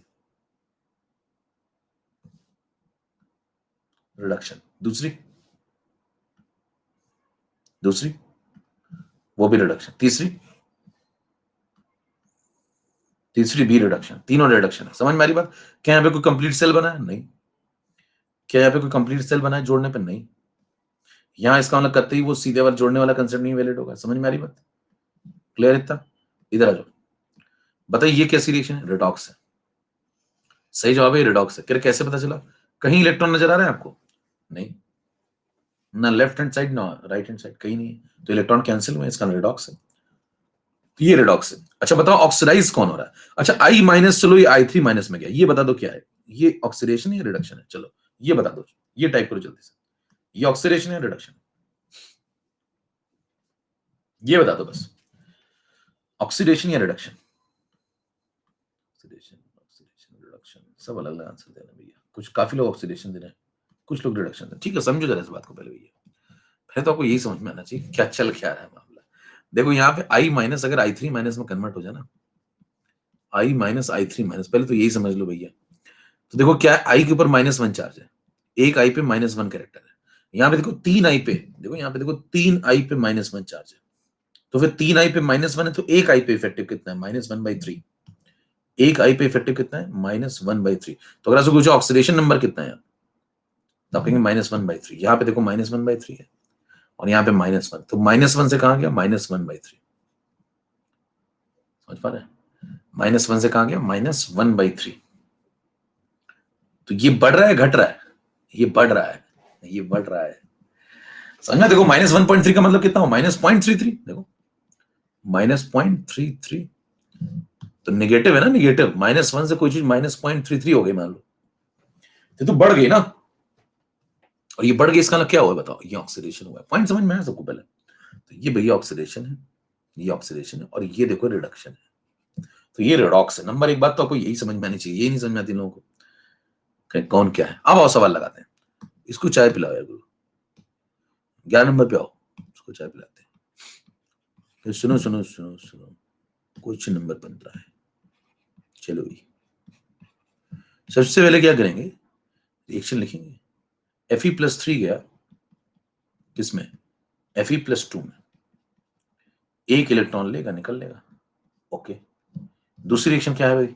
I माइनस गया i3 माइनस में, जरा ध्यान से देखिए, I माइनस गया i3 माइनस में, i3 नीचे ऊपर -1, ठीक है। तो आप कहेंगे इसको बैलेंस तो करो पहले, बैलेंस करो इसको। देखो 3 i यहां दिख रहे हैं, तो 3 लगा लो यहाँ। देखो i बैलेंस हो गया, यहाँ देखो 3 का नेगेटिव है, यहाँ पे एक का नेगेटिव था, दो का नेगेटिव लगाना है, बैलेंस हो जाएगा, तो 2 इलेक्ट्रॉन जोड़ लें। अब दोनों रिएक्शन अलग अलग बैलेंस हुई हैं। अब बताइए क्या मैं इनको सीधे जोड़ दूं उठा करके? नहीं। अच्छा, पहली वाली को क्या बोलेंगे? पहली वाली क्या है? रिडक्शन है, देखो इलेक्ट्रॉन ले रही है। दूसरी वाली क्या है? ऑक्सीडेशन है, इलेक्ट्रॉन देखो निकल रहे हैं। समझ पा रहे हैं? तो पहली वाली कैथोड पे होगी और दूसरी वाली एनोड पे होगी। पॉइंट समझ में आ रहा है आपको कैसे क्या चल रहा है? सवाल के अंदर जाइए थोड़ा सा, कुछ भी पूछ सकता है, कहीं भी घुमा के हो। अब इसको जोड़ें, क्या ऐसे जोड़ दें सीधे? अच्छा, इन दोनों की आपको ई नॉट दिए हुए? यस, दोनों के ई नॉट दिए हुए, दोनों के ई नॉट दिए हुए हैं। कितने कितने ई नॉट दिए हुए बताओ? पहले वाले का ई नॉट कितना है? 0.77, दूसरे वाले का 0.54, पॉजिटिव पॉजिटिव में, और दोनों एसआरपी हैं, देखो दोनों एसआरपी है ना। तो बताओ दोनों के अगर एसआरपी दिए हुए तो पहला वाला मतलब 0.77, इसका इसका 0.77 है, देखो तो ये तो एज इट इज यहाँ पे आ जाएगा 0.77, देखो तो ये तो बताया इसका 0.77 दिया हुआ है। ओके, सेकंड वाली देखो पलटी है तुमने, सेकंड वाली में ध्यान से देखो। अच्छा बताओ यहाँ पे क्या लिखें? यहाँ पे क्या लिखें? यहाँ पे क्या आएगा? यहाँ पे इसका पोटेंशियल लिखो इस रिएक्शन का, तो क्या लिखेंगे? 0.54 या -0.5? यही जो गलती होती है, देखिए ध्यान दीजिए, -5.54। अब कैसे समझ में आया आपको? ये तो I माइनस से I3 माइनस में जा रहा है ना, और यहाँ I3 माइनस से I माइनस दिया हुआ, देखो तो ये दिया हुआ, इसका पोटेंशियल कितना है? इसका पोटेंशियल ये है। हमें तो उल्टा चाहिए, देखो हमें तो उल्टा चाहिए, I minus slash I3 minus, हमें ये चाहिए। तो पलटेंगे ना, पलटेंगे तो ये -0.54 हो जाएगा। पॉइंट समझ में आए सबको? बातें बहुत ध्यान समझिए, कंसेप्ट क्लियर कर देगा सवाल, बिल्कुल बहुत सारी बातें क्लियर कर देगा। तो माइनस, अच्छा सवाल है, मतलब -0.54 वोल्ट, इतना क्लियर सब? तो आपको दोनों के पोटेंशियल दोनों के सामने लिख दिया, ये हो गया। देखो अगर आपसे कोई पूछे ये क्या है, तो कहेंगे ये भाई साहब ये लिखा है, देखो कैथोड पे रिडक्शन पोटेंशियल है। ये क्या है? कह रहे ये एनोड पे ऑक्सीडेशन पोटेंशियल है, दोनों लिख दिया। अब बताइए दोनों में डायरेक्ट जोड़ सकते हैं क्या? लोलू पोलू आ चुके मैं बीच में लोलू पोलू बेटा, जुगी जुगी जुगी जुगी, नाम देखो लोलू पोलू, कुछ कुछ कुछ कुछ कुछ आइसक्रीम खाओगे? अच्छा, नाम देखो लोलू पोलू, वो ढंग का नाम रख लो, चिरंजी लाल रख लो, चिरंजी लाल। आओ मेरे राजा, ये बात है, इसको चाय पिलाओ यार। चलो समझो, ये आ गया, खिलौने आ जाते हैं एक दो तो। ये देखो ये आ गए दोनों। अब ये दोनों आगे इनको उठा के जोड़ दो। अब जो जोड़ोगे तो बताओ सीधे जोड़ दोगे इसे उठा के? नहीं, ऐसे जोड़ ही नहीं सकते आप। क्यों? क्योंकि यहाँ पे देखो एक ही सर्किट है, उसी की ऑक्सीडेशन रिएक्शन है, उसी की रिडक्शन। देखो तो जोड़ोगे तो इलेक्ट्रॉन से इलेक्ट्रॉन कैंसिल करना पड़ेगा आपको, इलेक्ट्रॉन से इलेक्ट्रॉन। देखिए ये रिडक्शन है और ये ऑक्सीडेशन है, इलेक्ट्रॉन इलेक्ट्रॉन काटना पड़ेगा। कैसे कटेगा? अपने आप काट दो। कैसे करें? तुम दोनों को काट दो, कोई बुरा तो नहीं मानोगे यार, दो लाना पड़ेगा ना, तब दो से कटेगा। तो ऊपर वाली में दो मल्टीप्लाई करूं, तो दो मल्टीप्लाई किया। अच्छा, दो मल्टीप्लाई करने से बताइए क्या होगा? दो मल्टीप्लाई करने से क्या ये जो पोटेंशियल लिखा हुआ है ये, क्या ये डबल हो जाएगा? बताइए, क्या पोटेंशियल डबल हो जाएगा? यस और नो? नो। क्या डेल्टा जी नॉट डबल हो जाएगा पहली वाली का? क्या डेल्टा जी नॉट डबल हो जाएगा? यस, डेल्टा जी नॉट तो डबल होगा ना भाई, वो तो एनईएफ है ना। डेल्टा जी नॉट तो डबल होगा। यस, बिल्कुल सही बात है, एनईएफ है वो तो। बात समझिए ना से। लेकिन वो डबल इसलिए होगा क्योंकि ध्यान दीजिए वो होता है -NE0F। तो क्यों डबल हुआ? ई नॉट नहीं डबल हुआ, एन डबल हो गया, इसलिए डबल हो गया। ध्यान दीजिए, डेल्टा जी नॉट होता है -NE, बहुत सारी बातें मैं बता रहा हूं, ध्यान सुनते जाइए। डेल्टा जी होता है मान लो -NEF, तो आपसे पूछे डेल्टा जी बदलेगा? कहेंगे हाँ। कहना क्यों? क्योंकि वो तो एक्सटेंसिव है ना, वो तो अमाउंट पे डिपेंड करता है। अमाउंट हमने डबल कर दिया, डबल हो जाएगा। क्यों? क्योंकि एन डबल हो गया। एन पहले 1 लगाते थे, अब एन 2 लगाओगे, तो 1 से जब 2 लगाओगे तो डबल नहीं हो जाएगा वो। ई नॉट पे कोई फर्क नहीं पड़ा। कितने लोग पॉइंट समझ में आए? थोड़ी ऐसे खटखट बात समझ में, बहुत सारी बातें कवर कर रहा हूं इस सवाल में, है ना। ये सवाल खत्म हुआ तो बहुत सारी बातें सब रिवाइज हो जाएंगी। चलो अगला पॉइंट। अब इनको जोड़ सकता हूं मैं? यस, बिल्कुल जोड़ सकता हूं, जोड़ दो। तो ऐसे सवाल लगाने का मकसद होता है कि आपके कंसेप्ट पूरे शार्प हो जाए शुरू से अंत तक के। तो सवाल के फॉर्म में रिवीजन करा करिए। ये लिख दिया, एक अच्छा सवाल और सारी बातें रिवाइज, ये लिख लिया। अब ये रिडॉक्स है मेरे दोस्त, ठीक है। अब बताओ ये रिडॉक्स अगर है तो फिर इसमें रिडॉक्स वाले कंसेप्ट लगेंगे। अब रिडॉक्स वाले कंसेप्ट क्या थे? वो सब ई नॉट सेल वगैरह वाले लगाएंगे। अच्छा, इसमें ई सेल कितना होगा? इसमें ई सेल की वैल्यू कितनी लगाएंगे इस सवाल में? बताओ, इस सवाल में, ये सवाल आपको नजर आ रहा है? इसमें ई सेल कितना लगा? जल्दी से टाइप करो, ई सेल कितना लगाए? 0। क्यों? कैसे पता चला? इक्विलिब्रियम कांस्टेंट पूछा है। इक्विलिब्रियम कांस्टेंट पूछने का मतलब इक्विलिब्रियम आया होगा, इक्विलिब्रियम आया होगा मतलब डेल्टा जी 0 होगा। समझ में आ रही बात? देखिए इक्विलिब्रियम कांस्टेंट शब्द अगर प्रयोग कर दिया, उसने कहा इक्विलिब्रियम कांस्टेंट बताओ। बताइए इक्विलिब्रियम कांस्टेंट डिफाइन ही कब होता है? ये डिफाइन ही कब होगा? आप कह रहे हैं कैसे डिफाइन करो, फिर कब डिफाइन होगा? इक्विलिब्रियम इक्विलिब्रियम पे होगा ना। इक्विलिब्रियम आएगा नहीं तो डिफाइन कैसे होगा? फिर निकालो कैसे? इसका डेल्टा जी सेल कितना हुआ होगा? 0 हुआ होगा। इसका ई सेल कितना हुआ होगा? 0 हुआ होगा। ये सब अंडरस्टूड है, लिखेगा थोड़ी वहां पे। इसका मतलब ये जो आपने अभी बातें आज रिवाइज की लास्ट में, वो सब वैलिड है। कौन सी देखो, इस सवाल में इस चीज का रिवीजन कराया जा रहा है कि ये सब वैलिड है। देखो ध्यान से, ये सब बातें उस सवाल में लगेंगी। बताइए डेल्टा जी सेल कितना? 0, क्योंकि उसने शब्द का इस्तेमाल किया इक्विलिब्रियम कांस्टेंट। ठीक है, ई सेल कितना? 0, यानी कि डेल्टा जी नॉट सेल ये फॉर्मूला, ई नॉट सेल ये फॉर्मूला, ई नॉट सेल ये फॉर्मूला, ये सब वैलिड है। राइट, तो आप कोई भी इसमें से उठा लो जो आपको मतलब में अच्छा लगे। कौन सा अच्छा लग रहा है बताओ? लास्ट वाला उठा लेंगे तुम आराम से, ये वाला, ये उठा ले। चलो, इससे मुझे चलोगी क्या? हाँ बिल्कुल, क्यों नहीं, सवाल लगाने की बात है, चलेंगे। 0.0591 अपॉन एन लॉग कैसे आ जाइए, इधर प्रस्तुत किया जाए।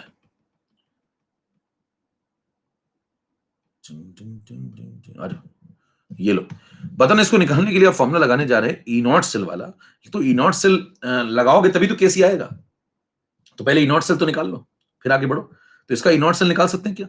देखो ये कंप्लीट सोल्यूशन, इसका ई नॉट सेल आराम से निकाल सकते हैं। अब मेरे को एक बात बताइए, जब आप इसका ई नॉट सेल निकालेंगे तो क्या इन दोनों को डायरेक्ट जोड़ दो?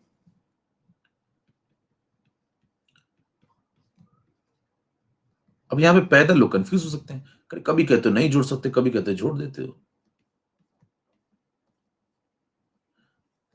डायरेक्ट जोड़ सकते हैं कि नहीं? यस जोड़ सकते हैं। क्यों? अब दोनों की वैल्यू पुट कर दो। ऑक्सीडेशन एनोड, ऑक्सीडेशन एनोड ये है भाई, ऑक्सीडेशन एनोड ऊपर वाला नहीं है, ध्यान देना। -0.54, रिडक्शन क्या थोड़ी है, +0.77, जोड़ दो तो ये आएगा +0.23 वोल्ट ई नॉट से।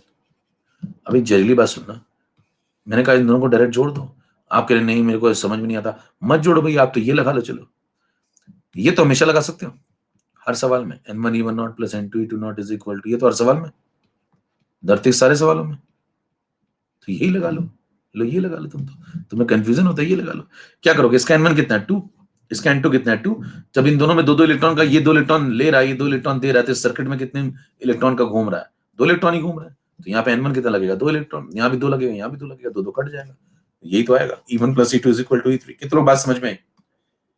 तो इलेक्ट्रिक पोटेंशियल को मैं नहीं जोड़ता हूं, मैंने कभी नहीं जोड़ा, मैंने इनको जोड़ा थोड़ी, ये तो जुड़ गए हैं। मैं इनको कभी जिंदगी में नहीं जोड़ता, मैं तो जोड़ता डेल्टा जी को मेरे दोस्त। और मैं डेल्टा जी को हमेशा जोड़ सकता हूं, हमेशा हमेशा। समझ पा रहे? यकीन मानिए, किसी को अगर आज ये सब बातें ना समझ में आए तो आप मतलब बहुत लंबे में छोड़ दीजिए, तैयारी वैयारी छोड़ के कुछ और करना शुरू करिए। कुछ और करना शुरू करिए, ये आपके लिए नहीं बना है, ये जगह ही नहीं है आपके लिए। मतलब मैं ये नहीं कह रहा हूं मेरी क्लास नहीं है, ये धरती ही आपके लिए नहीं, नीट भी आपके लिए नहीं है, आईआईटी भी आपके लिए नहीं है, कुछ और है, आपका कोई और इंतजार कर रहा है, उसके पास जाओ। पीकी ब्लू, पीकी ब्लू आ गया अभी, पीकी ब्लू को तुरंत, स्पैमर्स का हमला हो चुका है, पीकी ब्लू को ब्लॉक किया जाए। चलिए, पीकी ब्लू नहीं रहे। अच्छा, करने क्या आते हैं? इतना खाली टाइम होता है क्या इनके पास जिंदगी में? तो आ रहे हैं ब्लॉक होकर, मतलब चले जा रहे हैं, आए ब्लॉक हुए चले गए। ये सही है, कितने खाली जिंदगी में। चलिए कम ऑन हिट में। अब देखिए ये आ गया, ई नॉट सेल आ गया। अब ई नॉट सेल आ गया तो मेरे दोस्त इसके ऊपर आप लगा दो नस्ट इक्वेशन, 12 नंबर का, जल्दी से खत्म करो। नस्ट इक्वेशन लगाओगे तो वो वाला फॉर्मेट लगा दो, पीछे वाला ई सेल तो 0 है, सीधे लिख दे ई नॉट सेल, वो जो अभी पढ़ा था पीछे। अच्छा, कहने मेरे को फॉर्मूला कैसे याद रहेगा? देखो जब इक्विलिब्रियम आएगा तो डेल्टा जी नॉट में लिखते हैं माइनस, और ई नॉट सेल में आता है प्लस, तो यहां लिख दो प्लस 0 पॉइंट, वही पीछे वाला फॉर्मूला उठा रहे हैं, 0591 अपॉन एन। कहा था ना उससे भी चलोगे क्या? वही वाला है, ये लो। अच्छा, डिराइव हो चुका है पीछे, इसको कहां से आया इसके लिए पिछली क्लास से देखिए। है ना, सब थोड़ी इसमें बताया जा सकता है कहां से आया ये, कर मैं आज ही आया हूं। तो आप देखिए अचानक से आए और आपको सब समझ में आ जाए, आप मान लो आज ही आए हो बिल्कुल, और आपको सब समझ में आ जाए, तो यकीन मानिए वो व्यक्ति पिछली क्लास में टाइम पास कर रहा था। I don't like time pass. ठीक है, अपॉन एन कितना लगाएंगे बताइए, एन लगाएंगे, यहाँ पे 2 इलेक्ट्रॉन का लेन देन हुआ, देखो पूरे सर्किट में कितने इलेक्ट्रॉन का लेन देन हुआ, 2 इलेक्ट्रॉन का, तो यहाँ पे एन कितना लगेगा, एन लगेगा 2। ये पहचानना आपको आना चाहिए, मेरे ख्याल समझ चुके हैं आप बात। लॉग केसी निकाल लीजिए, इसको थोड़ा सॉल्व करें, तो लॉग केसी की वैल्यू आ जाएगी, इसको इधर ले आओ, 2 × 0.23 अपॉन 0.0591। इसको थोड़ा सॉल्व करते हैं, चलो पूरा ही सॉल्व कर लेते हैं, जब कर ही रहे हैं तो एक काम और कर लो, 2 × 0.23 यानी कि पूरा ही सॉल्व कर लेते हैं, 0.46 डिवाइड बाय 0.0591, 0.0591, ठीक है, ये आ गया 7.78, ठीक है, 2 डेसिमल तक ले लेते हैं तो काफी होता है, तो 7.78 आ गया मेरे पास, ठीक है। अब मेरे को केसी चाहिए, देखिए लॉग केसी नहीं चाहिए, कई बार देखिए लॉग केसी पूछ सकता है आपसे, आसान सवाल देगा तो लॉग केसी पूछेगा, खत्म कर देगा, देखिए 2 लाइन का सवाल था। अब ये सब इतना थोड़ी लिखा जाता है वहां पे, वहां घटनास्थल पे मान लीजिए आपको लॉग केसी पूछा उसने, तो क्या आप पिले जाओगे, सब निकाल डालोगे, बिल्कुल आग लगा दोगे, इतना थोड़ी किया जाता है, यही देख लिया जाता है, देखो यहीं पे कह रहे, यहाँ कैसे देखते हैं, कह रहे E0 सेल, तो यहीं लिख दूंगा ना मैं सीधे, कैसे, Fe+3 से Fe+2 में गया, Fe+3 से Fe+2 में गया, तो मैंने कहा ये पोटेंशियल है, मैं लिख दिया 0.77। कह रहे और कौन कहां गया, I माइनस I3 माइनस में गया, यहां उल्टा पोटेंशियल दिया तो इसको पलट लूंगा, रिवर्स करो, इसको रिवर्स करोगे तो माइनस में हो जाएगा, तो -0.54, फिर दोनों को जोड़ दूंगा, जिस पे जोड़ है उसको जोड़ दो बस उठा के, दोनों को जोड़ दूंगा, फाइनल E0 सेल आ जाएगा, तो E0 सेल तो मैं एक लाइन में निकाल लूंगा 0.23, और जैसे E0 सेल आ जाएगा तुरंत उसको उठा करके यहाँ पुट कर दूंगा, लॉग केसी मेरे को अगली लाइन में मिल जाएगा। तो लॉग केसी तक पहुंचना बड़ा काम नहीं है, समझ में आई बात, तो इतना पॉइंट क्लियर है। अगर आपको E0 सेल जल्दी निकालना है तो क्या इससे निकाल सकते हैं, यस, तो कल को अगर आपको सवाल जल्दी लगाना है तो इससे निकालिए, ये जुगाड़ है, जो जहां हो रहा है, यहाँ पे क्या हो रहा है उसका पोटेंशियल लिखो, यहाँ पे क्या हो रहा है उसका पोटेंशियल लिखो, कंप्लीट सेल रिएक्शन है, जोड़ दो सीधे खत्म है, और जोड़ इसलिए सकते हैं क्योंकि कंप्लीट सेल रिएक्शन है, एन तो कैंसिल ही होगा, एन तो कटेगा ना। अब इसको सॉल्व करना है, मान लो आपको, है ना, सॉल्व करना सिखा देता हूं मैं, लो यहाँ बेस में 10 लगा हुआ है, तो लॉग केसी, तो केसी को लिख दोगे, मैंने आयनिक में आपको पढ़ाया था, तो 10 इधर आ जाएगा, 10⁻7.7, इसको 2 पार्ट में तोड़ दो, तोड़ोगे तो बन जाएगा 10⁻7 और इंटू 10⁻0.78। अब 0.78 को सॉल्व करना पड़ेगा 10⁻0.78 को, तो एंटी लॉग ऑफ 0.78 ढूंढना पड़ेगा, याद करो आयनिक, केशव को याद करो,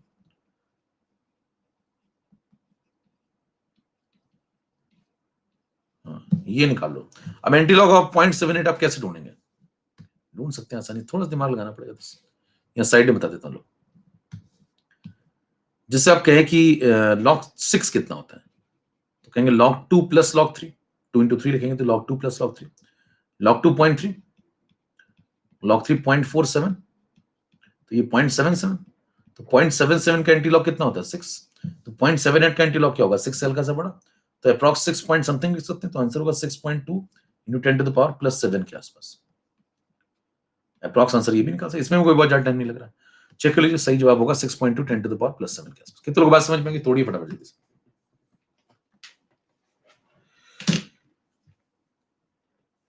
ये जोरदार सवाल था क्या, मजा आया आपको सवाल में, देख लीजिए सारे कंसेप्ट क्लियर हो गए, मतलब डेल्टा जी वगैरह सब बता दिया मैंने आपको, कौन ऑक्सीडेशन कौन रिडक्शन, जो कंफ्यूजन है ये सब क्लियर, इक्विलिब्रियम का कंसेप्ट क्लियर, केसी तक आपको पहुंचा दिया। चलो एक और गया, एक विकेट और गिर गया, ब्लॉक होने का अलग ही मजा है, और वो मजा मैं तुमसे छीनना नहीं चाहता।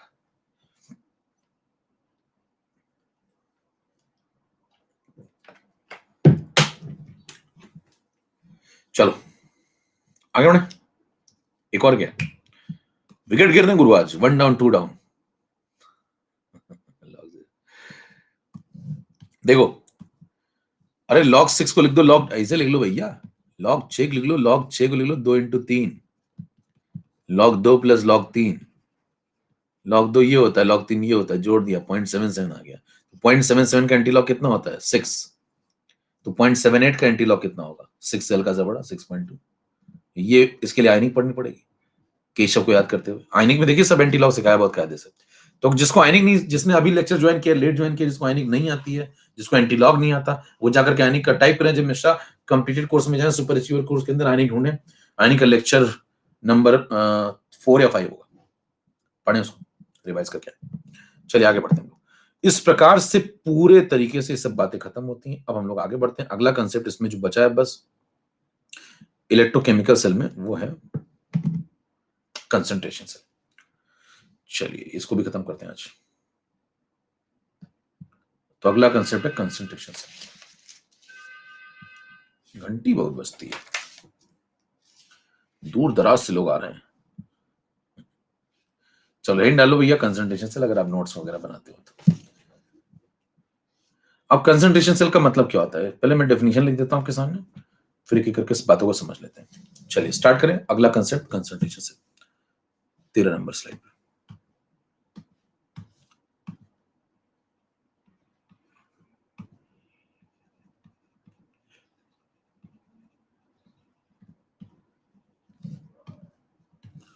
चलिए फटाफट इसको निपटा जाए। देखिए ध्यान दीजिए, इसमें पैसा पहले इसकी डेफिनेशन क्या है। ये एक स्पेशल केस है, जो आप इलेक्ट्रोकेमिकल सेल पढ़ रहे हैं ना, उसका एक स्पेशल केस है, थोड़ा अलग टाइप का है। इसमें क्या खास बात होती है उसको समझ लेते हैं। मैं लिख देता हूं पहले, when two similar electrodes are dipped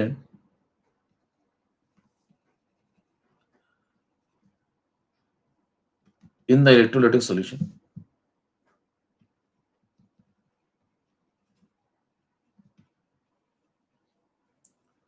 of different concentration,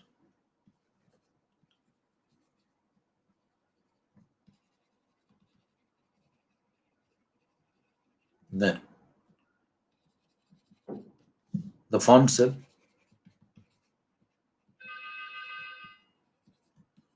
is known as जाओ खोल दो दरवाजा, कोई आया है। तुम खोल दो अपना दरवाजा, बंद हो जाएगी इधर घंटी। अपने घर का दरवाजा खोल दो, मेरे घर की घंटी बंद हो सकती है क्या? Form cell is known as concentration cell.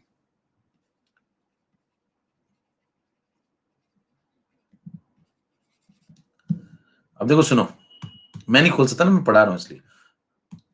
अब देखो, व्हेन टू सिमिलर इलेक्ट्रोड्स, क्या कह रहा है, कैसी बातें करता है ये आदमी। दो अगर एक जैसे इलेक्ट्रोड अगर आप लेते हैं, दो अगर एक जैसे इलेक्ट्रोड, सिमिलर इलेक्ट्रोड लेते हैं, उनको डिप करते हैं इलेक्ट्रोलाइटिक सॉल्यूशंस में, जिनकी कंसंट्रेशन डिफरेंट हो, तो जो सेल बनता है उसको बोलते हैं कंसंट्रेशन सेल। ध्यान दीजिए, इसमें आप क्या करेंगे, इलेक्ट्रोड सेम लेंगे। जैसे अभी तक आप एक जिंक ले रहे थे, एक कॉपर ले रहे थे, अब इधर भी जिंक लेंगे, इधर भी जिंक लेंगे। आपको भैया दोनों तरफ जिंक जिंक लोगे तो चलेगा कैसे, है ना? चलेगा कैसे? मैंने कहा था चलेगा सर्किट तब जब टेंडेंसी में डिफरेंस होगा। देखिए ध्यान दीजिए, मैंने आपको स्टार्टिंग में बोला था कि कोई भी सर्किट तभी काम करता है जब दोनों तरफ पोटेंशियल डिफरेंस क्रिएट हो कोई, है ना? तो दोनों की टेंडेंसी में कुछ अंतर होना चाहिए। अंतर खत्म तो सेल खत्म। डैनियल मारा गया था, इसीलिए डैनियल मरा था, याद करो। डैनियल इसीलिए मरा था क्योंकि दोनों तरफ टेंडेंसी बराबर हो गई, और जब टेंडेंसी बराबर तो खेल खत्म। अब तो भैया अब आगे से कह रहे हो कि एक जिंक है, इधर भी जिंक है, इधर भी जिंक है, तो आपने इलेक्ट्रोड तो सेम ही ले लिया। ध्यान दीजिए, फिर टेंडेंसी का डिफरेंस कहां से आएगा? तो मुद्दा यह है कि आपने पढ़ा था इलेक्ट्रोड पोटेंशियल तीन बातों पर निर्भर करता है। इलेक्ट्रोड पोटेंशियल तीन बातों पर निर्भर करता है। नंबर एक, इलेक्ट्रोड कैसा है। नंबर दो, इलेक्ट्रोलाइट के पास क्या वेरिएबल है। और नंबर तीन, टेम्परेचर कैसा है। बताया तो मैंने आपको। हेलो, ठीक है। तो टेम्परेचर तो पूरे कंसेप्ट में 25 डिग्री है, वो तो छोड़ दीजिए, बचे दो कंसेप्ट। एक वेरिएबल इलेक्ट्रोड के पास है, दूसरा वेरिएबल इलेक्ट्रोलाइट के पास है। तो जो इलेक्ट्रोड के पास वाला वेरिएबल था वो अभी तक वेरिएबल था, क्योंकि अभी तक एक तरफ जिंक लेते थे आप, एक तरफ कॉपर लेते थे, तो इलेक्ट्रोड डिफरेंट थे, इसलिए टेंडेंसी का डिफरेंस अपने आप क्रिएट हो रहा था। अभी क्या करें, आप इधर भी जिंक लोगे, इधर भी जिंक लोगे, या इधर भी कॉपर लोगे, इधर भी कॉपर लोगे, तो भैया इलेक्ट्रोड वाला वेरिएबल गायब। इलेक्ट्रोड वाला वेरिएबल गायब, अब एक ही वेरिएबल बचा है, कौन सा? इलेक्ट्रोलाइट। तो इलेक्ट्रोलाइट के पास क्या कंसंट्रेशन है, वो वेरिएबल। अगर वो कंसंट्रेशन बराबर नहीं है तो चलेगा सर्किट, ग्रेडियंट क्रिएट होगा, कंसंट्रेशन ग्रेडियंट। और अगर वो बराबर हो गया कंसंट्रेशन भी, तो वो भी खत्म। और अगर तीसरा वेरिएबल भी मारा गया तो वहीं सेल बंद हो जाएगा। तो क्या इसके पैदा होने से पहले इसकी मौत की व्यवस्था कर ली आपने? हेलो, इस सर्किट के पैदा होने से पहले इसकी मौत का इंतजाम करके बैठे हैं आप, देखिए। यही सच है, देखिए, जीवन से पहले मृत्यु तय होकर के आती है, यही सत्य है। चलिए देखिए ध्यान से, तो मुद्दा ये हुआ कि ये सर्किट चलेगा क्यों और कब कब रुकेगा, दोनों बातें आपको मैंने बता दी। अगर आप ध्यान से सुन रहे हो तो 14 नंबर स्लाइड पे आइए, इसको निपटाते हैं जल्दी से। आइए एक डायग्राम बनाते हैं कंसंट्रेशन सेल का। यहाँ पे कहानी कुछ ऐसे चलेगी मेरे दोस्त, यहाँ पे एक कंटेनर लिया मैंने, एक और कंटेनर लिया मैंने, और दोनों कंटेनर में इस बार जो मैंने भरा है वो मैंने भरा है, यहाँ देखो पहली बात तो कॉपर का इलेक्ट्रोड है, मान लो यहाँ भी कॉपर का इलेक्ट्रोड है, दोनों इलेक्ट्रोड सेम कर दिए मैंने, है ना, इनको वायर से कनेक्ट कर दिया मैंने।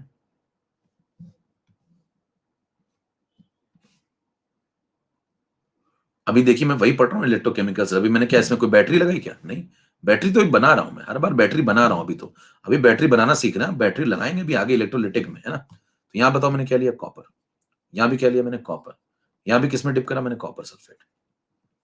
यहां भी किसमें डिप किया मैंने, कॉपर सल्फेट। यहां पे कंसंट्रेशन कितना, C1 मोलर। यहां कंसंट्रेशन कितना, C2 मोलर। अगर ये C1 C2 सेम हो गया ना गुरु, खेल खत्म है, फिर ना चल पाएगा, फिर गुरु ना चल पाएगा। समझ पा रहे हो भैया? अगर ये वेरिएबल भी आपने गायब कर दिया तो खेल खत्म है ना। फिर तो कौन चला रहा है सर्किट को? अच्छा सर्किट चलेगा तो क्यों चलेगा, रुकेगा तो क्यों रुकेगा, बाद में। पहले चलेगा तो क्यों चलेगा? चलेगा इसलिए क्योंकि कंसंट्रेशन का ग्रेडियंट क्रिएट होगा। ये जो वेरिएबल लेके बैठे हैं इसी की वजह से सर्किट चलेगा, क्योंकि इलेक्ट्रोड तो दोनों तरफ सेम लिया आपने। तो ये जो वेरिएबल है ये चलाएगा सर्किट को, और ये जब बंद हो जाएगा, ये वेरिएबल खत्म हो जाएगा, तो सर्किट वहीं पे मारा जाएगा। यानी कि इसके मरने का इंतजाम आप दिमाग पे कर चुके हैं। एक पॉइंट। दूसरे नंबर वाला पॉइंट, यहाँ पे इलेक्ट्रोड अगर आपने सेम लिए तो वेरिएबल किसके पास है, वेरिएबल इलेक्ट्रोलाइट के पास है। और जब वेरिएबल इलेक्ट्रोलाइट के पास होता है, इसका मतलब वेरिएबल कंसंट्रेशन के पास है। और जब वेरिएबल कंसंट्रेशन के पास होता है तो इसी को बोलते हैं कंसंट्रेशन सेल। इसी को बोलते हैं कंसंट्रेशन सेल, इसलिए इसका नाम पड़ा है कंसंट्रेशन सेल। क्लियर है? Next point. अब सवाल उठता है इसमें एनोड कौन बनेगा, कैथोड कौन बनेगा। अगर आपने इसको एनोड बनाया, ध्यान दीजिए, अगर आपने इधर वाले को एनोड बनाया, क्योंकि आप रिप्रेजेंटेशन में इधर वाले को एनोड लिखते हैं, तो अगर आपने इसको एनोड बनाया तो ऐसे ही नहीं बन जाएगा ये एनोड। एनोड ये तब बनेगा जब इसकी एनोड वाली टेंडेंसी अच्छी हो। इसको अगर आप कैथोड बनाना चाहते हैं तो बताइए, इसको कैथोड आप ऐसे थोड़ी बना देंगे। इसको कैथोड आप तब बना सकते हैं, मान लो मैंने तय किया कि इधर वाले को मैं कैथोड बनाऊंगा, तो भैया इसकी कैथोड की टेंडेंसी अच्छी करनी पड़ेगी। ठीक है, तो बताइए टेंडेंसी अच्छा करने का मतलब समझ पाए, C2 बड़ा करें या C1 बड़ा करें, जल्दी से टाइप करना जरा। अगर मेरे को इसको एनोड इसको कैथोड बना के सर्किट चलवाना है तो मैं किसको बड़ा रखूं, दिमाग लगा के बताइए। खोल ही देते हैं गुरु, अभी मैं खोल के आ रहा हूं, आप लोग तब तो इसको खोलिए, मैं दरवाजा खोल के आता हूं।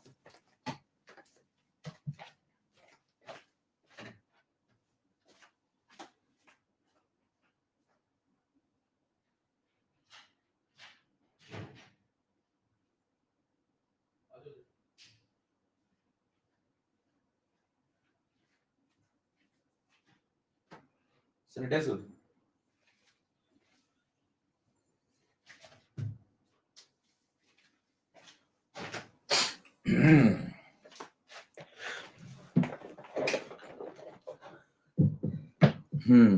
चलो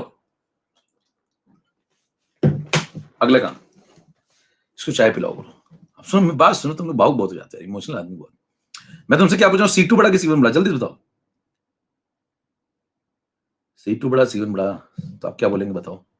C2 बड़ा। C2 क्यों बड़ा? क्योंकि अगर आप C2 को बड़ा नहीं रखेंगे, देखिए कंसेप्ट लगाइए, C2 को अगर बड़ा नहीं रखेंगे, देखो यहाँ पे चलो और आपको खोल के बताता हूँ पूरा कंसेप्ट एक बार, ध्यान सुनना। चलो पूरी कहानी शुरू से समझा देता हूँ एक बार। आपने कहा कि मैंने इसको ऑक्सीडेशन करवाया, एनोड पे लिया, मतलब इधर ऑक्सीडेशन कराना चाहता हूँ। ठीक है, इधर कैथोड पे लूंगा इसको, तो इसका रिडक्शन करवाना चाहता हूँ। यस, तो यानी कि इसकी रिडक्शन की टेंडेंसी अच्छी होनी चाहिए, तभी तो ये अच्छा स्पॉन्टेनियस चलेगा। इसकी रिडक्शन की टेंडेंसी कब अच्छी होगी, है ना, जब इसका रिडक्शन पोटेंशियल जोरदार हो, है ना।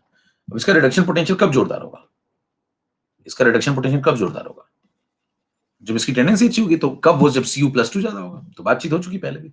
चलिए स्टार्ट करते हैं, सर्किट चलाना शुरू करते हैं। मान लीजिए आपने सब कर दिया और सर्किट चल पड़ा, तो आपने लिखा Cu+2 में यहां कन्वर्ट हो रहा है। ठीक है, यहाँ Cu+2 Cu में कन्वर्ट हो रहा है। ध्यान से देखिए, दोनों तरफ क्या एक जैसी रिएक्शन है, एक जैसे इलेक्ट्रोड है। यस, बस पलट के चलना है। बीच में हमने सॉल्ट ब्रिज लगा दिया। तो रिप्रेजेंटेशन अगर आप ये वाला लिखते हैं कहीं पे, ये इसको बोलते हैं कंसंट्रेशन सेल। ठीक है, ये पॉइंट सुनते जाइए ध्यान से। इधर हमने क्या लिखा, C1 मोलर। चलो एक एक मैथमेटिकल तरीके से इसको समझाते हैं। इधर हो गया C2 मोलर, फिर लौट के आएंगे इस पे। ये हो गया, ये मैथमेटिक, ये आपको पहले रिप्रेजेंटेशन क्लियर। इधर ये एनोड हो गया, ये कैथोड हो गया, ये C1 है देखो, और ये वाला C2 है। ठीक है, और ये सॉल्ट ब्रिज है। सर्किट चल रहा है मान लो ऐसे। अब चल रहा है तो क्यों चला होगा उस पर चर्चा करते हैं। चलो मैथमेटिकल पहले समझाता हूँ। सर्किट चलेगा तो क्यों चलेगा, 15 नंबर पे है। सेल रिएक्शन लिखो भैया जल्दी से, बताओ एनोड पे क्या हो रहा होगा, एनोड पे क्या हो रहा होगा। तो आप कहेंगे एनोड पे Cu कन्वर्टेड इनटू Cu+2। ठीक है, कैथोड पे क्या हो रहा होगा, कहना कैथोड पे Cu+2 कन्वर्टेड इनटू Cu। ये लो, 2 इलेक्ट्रॉन लेके यहां पहुंच जाएगा। ठीक है, फिर आपसे कहा जाएगा कि बताओ इन दोनों की E0 सेल कितने होंगे, E0 हाफ सेल कितने होंगे। तो आप कहेंगे ये ऑक्सीडेशन है, ये रिडक्शन है। सीरीज से डेटा उठा लेंगे। तो मान लो मैं आपसे कहूं कि E0 पहले वाले का बताओ और E0 दूसरे वाले का बताओ। तो पहले वाले का E0 क्या है, Cu+2। इस वाले का क्या है, Cu+2 Cu। अब बताओ दोनों की वैल्यू में क्या अंतर होगा, एक प्लस एक्स होगी तो एक माइनस एक्स होगी, है ना। अगर आप डेटा ही चलो उठा लें, मैं कॉपर कहां मिलता है, चलो बताओ कॉपर कहां मिलता है, कॉपर सीरीज में हाइड्रोजन से नीचे मिलता है, हाइड्रोजन से नीचे मिलेगा तो एसआरपी पॉजिटिव होगा, ये एसआरपी जो दिया हुआ ये पॉजिटिव होना चाहिए। आप चेक करेंगे तो इसका डेटा मैं देख चुका हूं पीछे डेनियल में 0.34, उठा के ढूंढ लेना, 0.34 वोल्ट मिलेगा। यस, अगर इसको 0.34 वोल्ट लिखना है तो ऊपर वाले को क्या लिखोगे, -0.34 वोल्ट। ये बात समझ में आती है, नीचे वाले को अगर आप 0.34 वोल्ट लिखोगे तो ऊपर वाले को माइनस पॉइंट। इससे क्या बात चमकी आपको, इससे बात चमकी कि भाई साहब यहाँ कहानी थोड़ी अलग चल रही है। इलेक्ट्रोड देखो अगर सेम होंगे तो उनके जो ई नॉट होंगे उनके सिर्फ साइन पलटेंगे क्योंकि पोलैरिटी बदल रही है, लेकिन मैग्नीट्यूड नहीं चेंज होंगे। देखिए, क्योंकि मैग्नीट्यूड डिपेंड करता है किन बातों पे, तीन बातों पे, टेम्परेचर, इलेक्ट्रोड, इलेक्ट्रोलाइट, है ना। Temperature, electrode, electrolyte. टेम्परेचर कभी बदल ही नहीं रहा, इलेक्ट्रोड और इलेक्ट्रोलाइट बचे, लेकिन ध्यान दीजिए इलेक्ट्रोड भी आपने सेम ले लिया तो बचा इलेक्ट्रोलाइट। अब स्टैंडर्ड कंडीशन ले ली, अगर स्टैंडर्ड कंडीशन ले ली तो इलेक्ट्रोलाइट भी कंसंट्रेशन 1 मोलर हो गया, तो फिर मैग्नीट्यूड कहां से चेंज करेगा, समझ में आ रहा पॉइंट। तो बताइए ई नॉट जो इसका होगा उसका मैग्नीट्यूड और इसका ई नॉट जो होगा उसका मैग्नीट्यूड चेंज नहीं होगा, ठीक है, मैग्नीट्यूड सेम है, ठीक है, बस पोलैरिटी बदल रही है। अब मेरे को बताओ इन दोनों को अगर मैं जोड़ दूं, जोड़ डालो इनको भैया, जोड़ डालो इनको, आओ जोड़ो, जोड़ोगे तो बताओ इलेक्ट्रॉन से इलेक्ट्रॉन कट गया, फाइनल सेल रिएक्शन आ गई Cu+Cu+2। अच्छा, कुछ क्रांतिकारी क्या सोच रहे होंगे मनी मन, कह रहे भाई साहब इसको काटो ना, खत्म करो, Cu को Cu से काट दो, कह रहे हैं Cu+2 सब देखो सेम सेम है, कट गया, कह रहे कुछ नहीं बचा, 0 0। तो भैया ये सब अलग कंसंट्रेशन है, ये अलग है, ये अलग है, तो काट थोड़ी दोगे सबको, यही तो सर्किट चला रहा है। तो ये देखो ये सॉलिड है, ये सॉलिड है, ये एक्वस है, ये एक्वस है, ये वाला Cu+2 कितना है, इधर वाला चेक कर लेते हैं। देखो Cu गया Cu+2 में, लिख लेते हैं यहीं पे, Cu गया Cu+2 में, एनोड पे, एनोड ये है, Cu गया Cu+2 में, तो देखो Cu+2 कितना है यहाँ पे, C1 है, देखो ये वाला देखो C1 है, इसको C1 बोला है ना हमने, तो ये वाला C1 है भाई, तो यहाँ लिख लेते हैं हम लोग C1 मोलर। पॉइंट देखते जाना कैसे लिख रहे हैं, ठीक है। और देखो चेक करो, ये वाला देखो C2 मोलर है, ये देखो C2 गया, ये डिपॉजिट हो रहा है, तो ये C2 मोलर है, कैथोड वाला, तो कैथोड वाला ये है, ये, तो इसको क्या लिखोगे, इसको लिखोगे C2। ध्यान से देखो कंसंट्रेशन, कहां C2 कहां C1। तो बताइए इधर जब जोड़ेंगे ऐसे, तो जब जोड़ेंगे तो ये दोनों इधर आए हैं, तो ये वाला C2 इधर आएगा ना, तो इधर क्या लिखेंगे बताओ, C2 मोलर, ठीक है। और इसको जोड़ोगे तो ये C1 इधर आ जाएगा। क्लियर इतना सबको, चलो नेक्स्ट पॉइंट, इसका जो ई नॉट से लाएगा बताओ वो कितना आएगा, ई नॉट से लाएगा क्या इसका 0 वोल्ट, क्यों 0 वोल्ट, क्यों, क्योंकि ध्यान दीजिए इन दोनों को डायरेक्ट जोड़ सकते हैं क्या हम, यस, क्योंकि देखो N1 कितना है 2, N2 कितना है 2, इसका N3 भी कितना है 2, तो 2 2 कट जाएगा, वही वाला केस है, तो डायरेक्ट जोड़ दें इन दोनों को और इसके बराबर लिख दें। तो बताइए इन दोनों को जोड़ोगे और इसके बराबर ई नॉट सेल के बराबर लिखोगे तो ये तो कट जाएंगे ना दोनों, तो आंसर कितना आएगा 0 वोल्ट, है ना।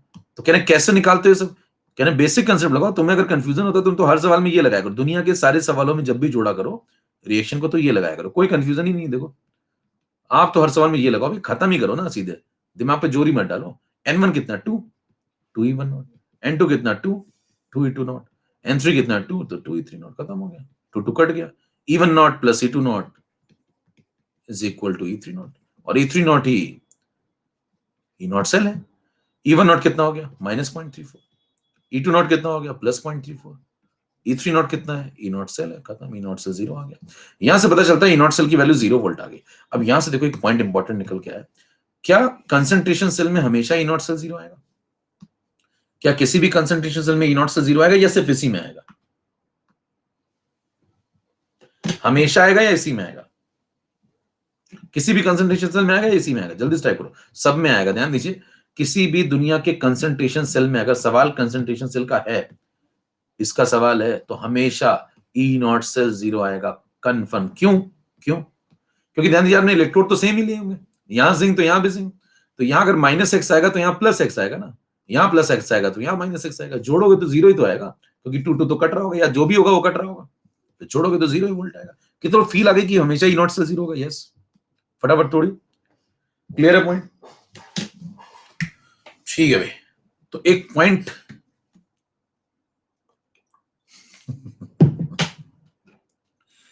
यहां से क्लियर हो गया कि किसी भी कंसंट्रेशन सेल में 16 नंबर पे, यहां पे पॉइंट ऐड कर लेते हैं, in any type of concentration cell,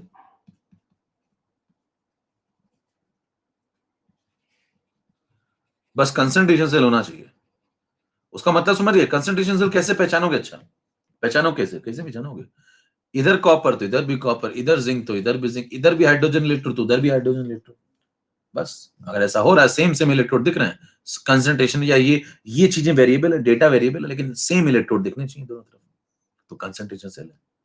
उसमें आप बिल्कुल धड़ल्ले से लिखिए कि in any concentration cell, E not cell तो हमेशा ही शून्य होगा, ई सेल नहीं, ई नॉट सेल। ध्यान दीजिए, ई सेल क्यों नहीं जीरो होगा भैया? ई सेल जीरो क्यों नहीं होगा? क्योंकि बताना कौन सी टेंडेंसी, इनको जोड़ने पे आपको ई नॉट सेल तो जीरो मिल गया, बिल्कुल ठीक बात है, लेकिन ध्यान दीजिए ई सेल थोड़ी जीरो है, सर्किट तो चल रहा है ना, सर्किट चल रहा तो स्पॉन्टेनिटी है, स्पॉन्टेनिटी आएगी ना, सभी तो चलेगा सर्किट। ई सेल थोड़ी जीरो हो गया, अगर ई सेल ही जीरो हो जाएगा तो सर्किट ही नहीं चलेगा, फिर तो इक्विलिब्रियम आके बैठा हुआ है, फिर आप कर ही क्या रहे हो बैठ के? तो सर्किट चला रहे हैं ना शुरू में, तो ई सेल जीरो नहीं है, ई नॉट सेल जीरो है। चलो अब देखें आगे, अब इस पर नर्स लगाओ जल्दी से, नर्स से बुलाओ, सुई लगवाओ खटाखट।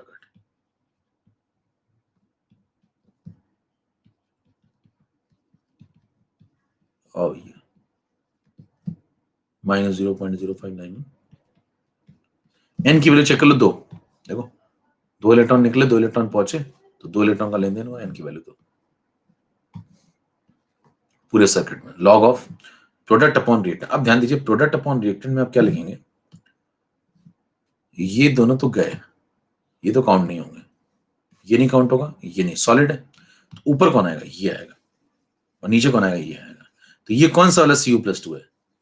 एनोड वाला है, कैथोड वाला? देखो ये वाला है, दिख रहा है, और ये एनोड वाला है, तो ऊपर कौन आएगा प्रोडक्ट में? देखो प्रोडक्ट में एनोड वाला आएगा, देखो चेक करो, प्रोडक्ट में ये आएगा, और नीचे रिएक्टेंट में कौन आएगा? रिएक्टेंट में ये आएगा, यानी कि ये वाला, यानी कैथोड वाला, तो ऊपर प्रोडक्ट में एनोड वाला आता है।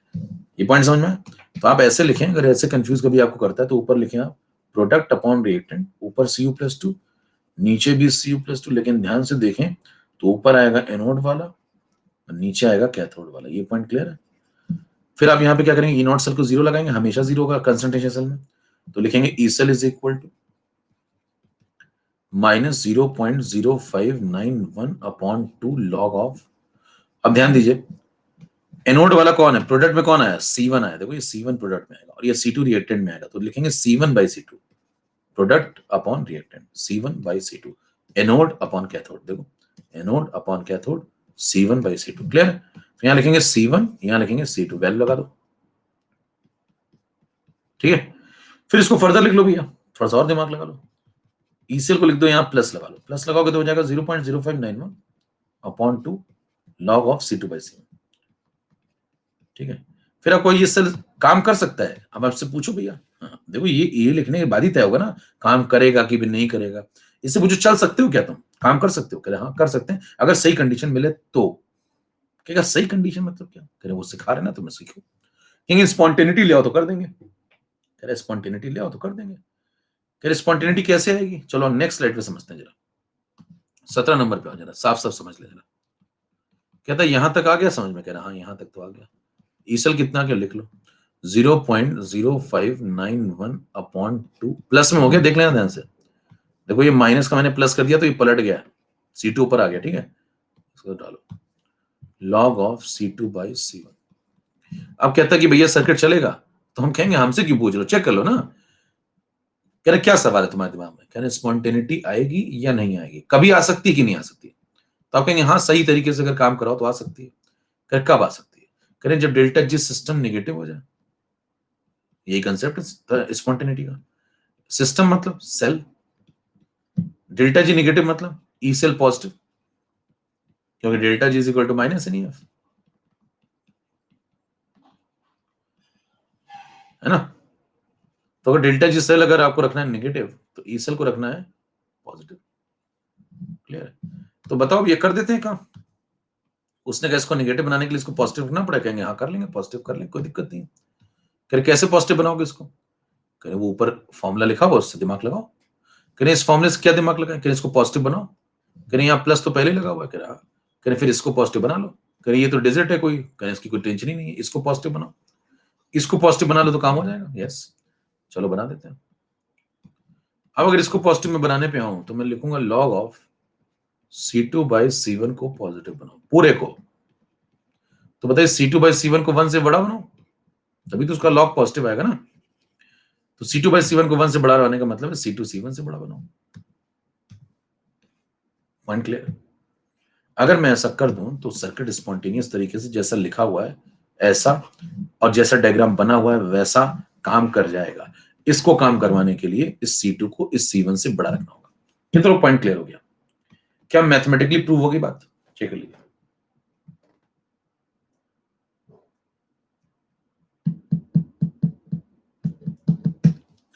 क्लियर है बात? चलिए, तो मैथमेटिकली बात प्रूव होगी कि भाई साहब C2 को C1 से बड़ा रखना पड़ेगा तब सर्किट चल जाएगा। अच्छा, सर्किट चल पड़ा, मान लो, चलो चला दिया हमने, है ना, काफी मेहनत करके चला दिया, तो क्या जिंदगी भर चलता रहेगा? और वैसे आप देखिए, वैसे भी आप समझ सकते हैं, वैसे भी आप अगर समझदार हैं तो जिसपे कंसेंट है, तो दोनों कॉपर कॉपर, तो जिसपे कंसेंट्रेशन ज्यादा होगा, जिसपे कंसेंट्रेशन ज्यादा होगा उस पे रिडक्शन हो जाने की टेंडेंसी बड़ी है। देखो, Cu+2 का कंसेंट्रेशन जहां ज्यादा होगा वहीं तो Cu+2 रिड्यूस अच्छे से होगा। तो अगर C2 बड़ा है तो C2 वाले में रिडक्शन की टेंडेंसी जोरदार है, तो इसका उसको कैथोड बनाओ। तो अगर आप चाहते हैं कि मैं इस तरफ कैथोड बनाऊं, इस तरफ C2 वाले को कैथोड बनाऊं, तो मेरे को C2 वाले को बड़ा रखना पड़ेगा। इसको मैं बड़ा रखूंगा तभी सर्किट में इसकी टेंडेंसी अच्छी मानी जाएगी रिडक्शन की। तभी देखो, ये बड़ा रखोगे तभी तो ये कन्वर्जन इसमें अच्छा होगा, तभी तो टेंडेंसी बेटर होगी, तभी तो सर्किट चलेगा। मेरे ख्याल से बात क्लियर है। अब सर्किट चल पड़ा, कब तक चलेगा? क्या जिंदगी भर चलता रहेगा? चलता ही है, कभी रुकेगा ही नहीं। ये बैटरी अनंत काल तक बन गई, नहीं रुकेगी, खराब भी होगी। कब खराब होगी? देखिए, कोई चीज जिंदगी में आपके रुक रही है तो आप ये सोचिए, आपको ये पता करना है वो रुकी क्यों। आपको पता करना है कि ये चीज रुकी क्यों, तो आप ये सोचिए कि रुकने से पहले चली क्यों। रुकने से पहले चली क्यों? रुकने से पहले चली क्यों इसका जवाब मिल गया, तो चलने के बाद रुकेगी क्यों इसका जवाब मिल जाएगा। आओ समझे। At t is equal to 0, at t is equal to 0 spontaneity थी इसलिए चली, स्पॉन्टेनिटी थी इसलिए चली, तो स्पॉन्टेनिटी की कंडीशन आपने कुर्बानी दी है तब चलिए, ये कंडीशन रखी आपने। यानी कि C2 को 0.2 मोलर रखो, C1 को 0.1 मोलर रखो, चलेगा? यस। उल्टा कर दो, इस तरीके से नहीं चलेगा, पलट के चलेगा। बराबर। तो मतलब अगर वैसे ही चलाना है तो आपको ये करना पड़ेगा, ये जो लिखा है ये करना पड़ेगा। तो आपने कर दिया ये काम ना, कर दिया, चला दिया, चल भी पड़ा। चलते चलते चलते चलते चलते चलते कभी ना कभी कुछ समय बाद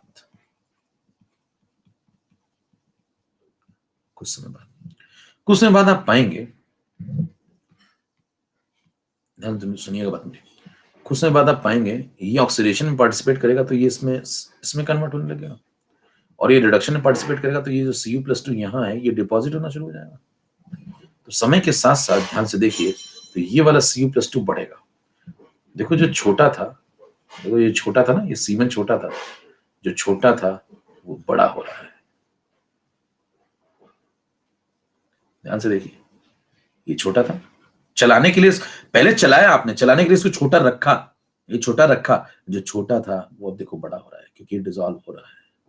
पॉइंट समझ में? और जो बड़ा रखा था क्योंकि चले, वो अब धीरे धीरे क्या हो रहा है, देखो डिपॉजिट हो रहा है, तो बड़ा जो पहले जो बड़ा लिया था अब वो छोटा होता जा रहा है। तो इसका मतलब समय के साथ साथ आप पाएंगे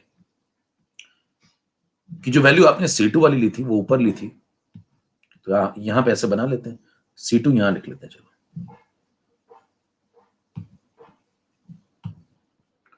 C2 ये, ठीक है, और मान लेते हैं कि C1 यहां है। C2 स्टार्टिंग में बड़ा था लेकिन C2 धीरे धीरे कम हो रहा होगा।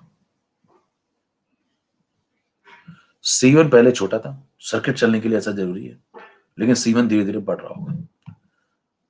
तो आप कहेंगे कुछ समय बाद ये C2 में से X चला जाएगा और ये कुछ समय बाद C1 में X जुड़ जाएगा, फिर किसी न किसी X की वैल्यू पे ये दोनों एक दूसरे को देखेंगे और कहेंगे हम दोनों तो बराबर हो गए। जिस घड़ी ये दोनों बराबर हो जाएंगे उसी वक्त ये कंसंट्रेशन सेल मारा जाएगा। सवाल ये उठता है कि ये जब X गिरेगा उतने ही टाइम में ये X बढ़ेगा क्या? क्या Y नहीं बढ़ सकता? अगर ये X गिरा है, समझ बारीक बात में बताता हूँ, ये X गिरा है तो क्या उतने टाइम में ये Y नहीं बढ़ सकता? ये X ही क्यों बढ़ा? तो मैं कहूंगा X ही बढ़ेगा, X ही बढ़ेगा। कंफर्म कैसे पता? कंफर्म कहूंगा भाई साहब, आप सर्किट में अगर मान लीजिए 2 मोल इलेक्ट्रॉन चलाते हैं तो 2 मोल इलेक्ट्रॉन इसने निकाले तो 2 मोल यहां पहुंचे भी होंगे। अगर 2 यहां चलाएंगे तो 2 मोल यहां पहुंचे भी होंगे। अगर मैंने 2 मोल इलेक्ट्रॉन चलाए तो बताओ 1 मोल कॉपर डिसॉल्व हुआ है, तो 1 मोल Cu+2 बना, तो 1 मोल Cu+2 यहां डिपॉजिट होकर के 1 मोल कॉपर बना देगा। अगर आप यहां 2 की जगह 4 चलाओगे तो यहाँ पे 2 हो जाएगा, यहाँ भी 2। तो मतलब सोचो जितने मोल, यहाँ पे देखो जितने मोल कॉपर से Cu+2 में कन्वर्जन होगा उतना ही Cu+2 आपको Cu बना कर दे देगा। तो जितना ये बढ़ेगा Cu+2, मान लो ये x मोल बढ़ेगा, तो फिर ये x मोल तुरंत डिपॉजिट भी हो जाएंगे। तो मतलब ये जितना बढ़ेगा उतना ही ये घटेगा। ये पॉइंट समझ में आ रहा है आपको? हेलो, बंद कर दें क्या क्लास? बहुत दिक्कत हो रही मेरे लोगों को। बंद कर दें? रहने दें? हाँ। कोई दिक्कत है? क्योंकि मुंह टेढ़ा करो तो मेरे को फालतू टाइम थोड़ी, मैं कुछ और काम करूँ ना यार, मैं निकलूँ फिर। कोई दिक्कत हो रही है? ये मुंह टेढ़ा क्यों करो भाई फालतू में? नहीं पढ़ना तो निकल लो ना यार, है ना? नहीं पढ़ना निकल लो, कोई दिक्कत नहीं है। पीछे से निकल लो बिल्कुल। मैं बंद कर देता हूँ, क्लास ही बंद कर देता हूँ। चलो बाय, क्लास बंद कर देता हूँ। फालतू का एक तो आदमी मन से पढ़ा रहा है, तुम्हें यार नाटक आ रहा है। गजब ही आदमी है। अब सुनिए ध्यान से। अब समय के साथ क्या होगा, समय के साथ क्या होगा, ये जो C2 वाली चीज है ये जितनी घटेगी C1 वाली चीज उतनी ही बढ़ेगी, और कुछ समय बाद दोनों बराबर हो जाएंगे। जब ये दोनों बराबर हो जाएंगे तो आप पाएंगे सर्किट बंद हो जाएगा। अच्छा, वो वैल्यू आप निकाल सकते हैं? हाँ बिल्कुल, वो वैल्यू भी निकाल सकते हैं। कैसे? कहेंगे कुछ समय बाद जब C1 C2 माइनस x ने बराबरी कर ली C1 प्लस x की, तो बताइए 2x की वैल्यू कितनी हो जाएगी? C2 minus C1। x कितना हो जाएगा? इस पे सवाल आ जाएगा ना, तो बस फिर यही मुंह टेढ़ा ही करते रह जाओगे। फिर हो जाएगा, फिर फॉर्म भरो, कहोगे होता नहीं हमारा सिलेक्शन, है ना? फिर बैठ के स्ट्रेटेजिक वीडियो देखते रहना पूरी जिंदगी। तो यहाँ पढ़ लो, मौका है। तो x देखो C2 माइनस, अब यहाँ सवाल क्या पूछेगा? सवाल पूछेगा, कहेगा कि बताओ कि कौन सी x की वैल्यू है जिसपे इक्विलिब्रियम सेट हो जाएगा। तो आप कहेंगे x की वैल्यू होगी C2 माइनस C1/2। सवाल में आपको C2 दे देगा, C1 दे देगा, पूछेगा कि x की वैल्यू बताओ, x की वैल्यू बताओ जिसपे दोनों बराबर हो जाएंगे। समझ पा रहे? तो ये x की वैल्यू है। ये पूछ लेगा दोनों बराबर होके कितने के बराबर हो जाएंगे। दोनों बराबरी तो करेंगे, लेकिन कितने पे करेंगे? कितने पे करेंगे बराबरी, वो कैसे पता चलेगा? जब तक आपको x नहीं पता होगा आप बता ही नहीं सकते कितने बराबरी करेंगे। तो x पता होना चाहिए। अब मान लीजिए ऐसा हो गया, मान लीजिए x की वैल्यू अचीव हो गई ये वाली, तो इसका अगर ये अचीव हो गया तो फिर ये अचीव हो गया, ये अचीव हो गया तो फिर ये अचीव हो गया। तो ये अगर अचीव हो गया तो इसका नाम ये अचीव हो गया, और जब ये अचीव हो गया तो इसका नाम दोनों टेंडेंसी बराबर हो गई। क्योंकि एक ही व्यक्ति ने सिस्टम को संभाल रखा था, वो था कंसंट्रेशन डिफरेंस, वो भी खत्म हो गया। अब जब वो भी खत्म हो गया तो सर्किट बंद हो जाएगा। फिर क्या होगा बताइए? टेंडेंसी में डिफरेंस खत्म। टेंडेंसी में डिफरेंस खत्म, तो बताइए ई सेल कितना हो जाएगा? अगर दोनों बराबर हो गए तो ई सेल क्या लिखोगे फिर? 0.0591/2 लॉग ऑफ C2/C1 की जगह जब आप लिख रहे थे, देखो यहाँ पे, तो C2 बन गया है क्या? C2 माइनस एक्स, और C1 क्या बन गया? C1 plus x. ठीक है, और अब ये दोनों बराबर हो गए। अब अगर ये दोनों बराबर हो गए तो फिर ये कट जाएंगे, कट जाएंगे तो log 1 0 हो जाएगा। तो ई सेल कितना आ जाएगा? 0। और जब ई सेल 0 हो जाएगा तो उस पॉइंट पे आप कहेंगे कि इक्विलिब्रियम आ गया, डेल्टा जी से 0 हो गया है और इक्विलिब्रियम आ गया, और सर्किट काम करना बंद कर देगा, खेल खत्म हो गया। क्लियर? यहां पे सेल स्टॉप हो जाएगा और खेल खत्म हो गया। तो देखिए मैंने इसको बनाया कंसंट्रेशन सेल को और फिर खत्म भी कर दिया, पूरा कंसेप्ट आपको समझा दिया। चलिए खत्म करते हैं, नेक्स्ट में बात करेंगे। क्लियर है सबको? ठीक, ओके बाय।